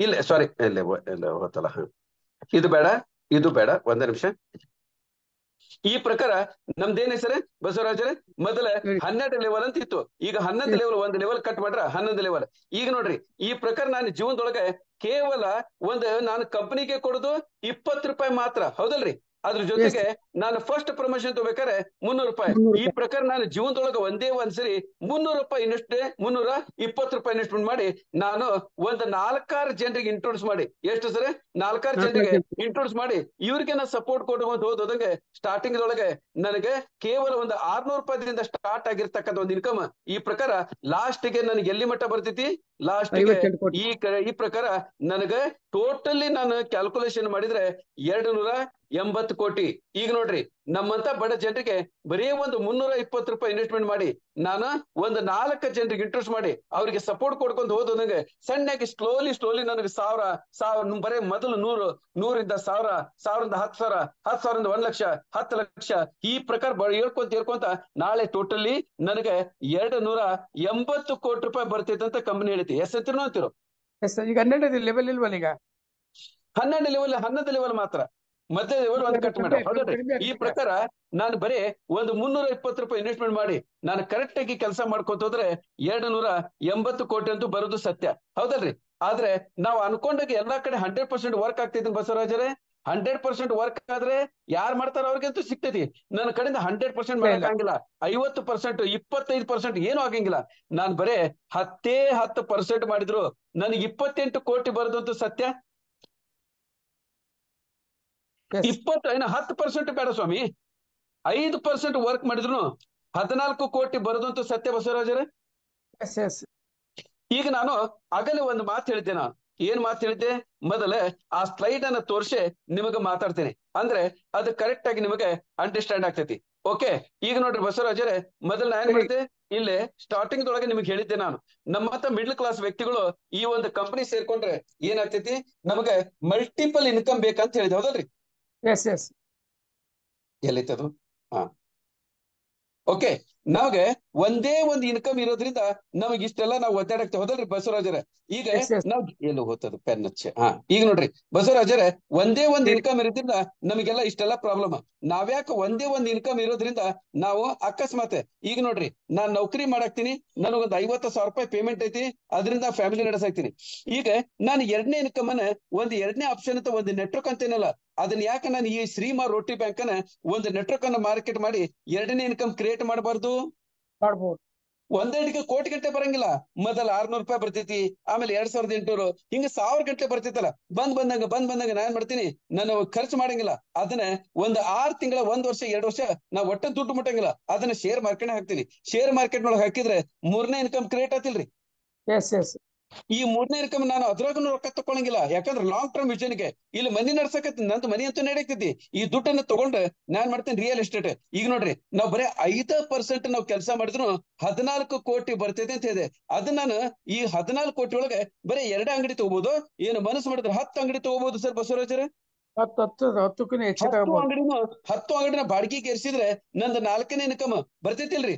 ಅಲ್ಲ ವಿಚಾರ ಮಾಡ್ರಿ, ನನಗ ಏನು ಒಂದು ಮಿಡ್ಲ್ ಕ್ಲಾಸ್ನಾಗ ಇದ್ದಂತ ವ್ಯಕ್ತಿಗೆ ಕೇವಲ ಒಂದು 320 ರೂಪಾಯಿ ಇನ್ವೆಸ್ಟ್ಮೆಂಟ್ ಮಾಡೋದ್ರಿಂದ ಎರಡನೇ ಇನ್ಕಮ್, ಆ ಎರಡನೇ ಇನ್ಕಮ್ ನಿಂದ ಬಂದಿದ್ದ ಇನ್ಕಮ್ ನಿಂದ ಶೇರ್ ಮಾರ್ಕೆಟ್ ಹಾಕಿ ಮೂರನೇ ಇನ್ಕಮ್, ಆ ಮೂರನೇ ಇನ್ಕಮ್ ಇಂದ ಮತ್ತೆ 4ನೇ ಇನ್ಕಮ್ ಅನ್ನು ಕ್ರಿಯೇಟ್ ಮಾಡಿ, ಹಿಂಗ ನಾವೆಲ್ಲರೂ ಏನು ಮಿಡ್ಲ್ ಕ್ಲಾಸ್ ಅಂತ ನಾವೇನು ಒದ್ದಾಡಕ್ತಿವಲ್ಲ, ನಾವೆಲ್ಲರೂ ಸೇರ್ಕೊಂಡು ಒಂದು ಡಿಸಿಷನ್ ತಗೊಂಡು ಬಸವರಾಜರೇ, ಸೀರಿಯಸ್ ಆಗಿ ನಾವು ಒಂದು ರೈಟ್ ಡಿಸಿಷನ್ ತಗೊಂಡು ನಾವು ಕರೆಕ್ಟ್ ಆಗಿ ಕೆಲಸ ಮಾಡಿದ್ರೆ ನಾವು ಈ ಕರೋಡಪತಿ ಹಂಗ ಮಲ್ಟಿಪಲ್ ಇನ್ಕಮ್ ಅನ್ನು ಕ್ರಿಯೇಟ್ ಮಾಡ್ಬೋದಾ? ಮಾಡ್ಬೋದು. ಈಗ ನಾಳೆ ನಾವು ಏನೈತಿ ಮಲ್ಟಿಪಲ್ ಇನ್ಕಮ್ ಅನ್ನ ಕ್ರಿಯೇಟ್ ಮಾಡಿ ನಾವು ಕೋಟಿ ಗಂಟ್ಲೆ ಗಳಿಸಂತ ವ್ಯಕ್ತಿ ಆದ್ರೆ ಇವ್ರೇನ್ ಮಾಡ್ರಲ್ಲ ಯಾರು? ಈಗ ಉದಾಹರಣೆಗೆ ನಾನು ಕೆಲವೊಂದು ಎಕ್ಸಾಂಪಲ್ ಅನ್ನು ಕೊಟ್ಟೆ. ಯಾವ್ದು ಸರ್? ಇಲ್ಲಿ ಕೆಲವೊಂದು ಎಕ್ಸಾಂಪಲ್ ಕೊಟ್ಟೆ. ಯಾರು ಸರ್ ಇವರೆಲ್ಲರೂ? ಈ ಮಹೇಶ್ ಬಾಬು ಇವತ್ತೇನು ಸಮಾಜ ಸೇವೆ ಮಾಡಕ್ತಾರಲ್ಲ, ಹಂಗ ನಾನು ಮಾಡ್ಬೋದ ಸಮಾಜ ಸೇವೆ? ಮಹೇಶ್ ಕುಮಾರ್ ಇರ್ಬೋದು, ಅರ್ಜುನ್ ಇರ್ಬೋದು, ಆಮೇಲೆ ಪುನೀತ್ ರಾಜ್ಕುಮಾರ್ ಇರ್ಬೋದು, ಇವರೆಲ್ಲ ಏನದರ, ಪ್ರಕಾಶ್ ರೈ, ಇವರೆಲ್ಲ ಅದರಲ್ಲ, ರಾಮ್ ಚರಣ್. ಹಿಂಗ ನಾವು ಕರೋಡಪತಿ ಆಗಿ ನಮ್ಮ ಕಡೆಯಿಂದ ಅವ್ರ ಮಟ್ಟಕ್ಕೆ ಅವ್ರು ಮಾಡ್ಲಿ. ನಾವು ಏನೈತಿ ಒಂದು 4-6 ಜನ ಬಡ ಬಗ್ಗರಿಗೆ ನಾವು ಈ ಒಂದು ಒಳ್ಳೆ ಕೆಲಸ ಮಾಡಿ ಸಮಾಜದೊಳಗ ಪುಣ್ಯದ ಕೆಲಸ ಅಂತಲ್ಲ, ಆ ಪುಣ್ಯದ ಕೆಲಸ ಮಾಡಿ ಜೀವನದೊಳಗೆ ಉದ್ಧಾರ ಆಗ್ಬಹುದು ಅಂತಿರ್ಲಂತರು. ಎಸ್ ಇಷ್ಟೆಲ್ಲ ಮಾಡಾಕತ್ತೇನಲ್ಲ ಬಸವರಾಜರೇ, ಎಷ್ಟ್ರೊಳಗೆ? ಕೇವಲ 300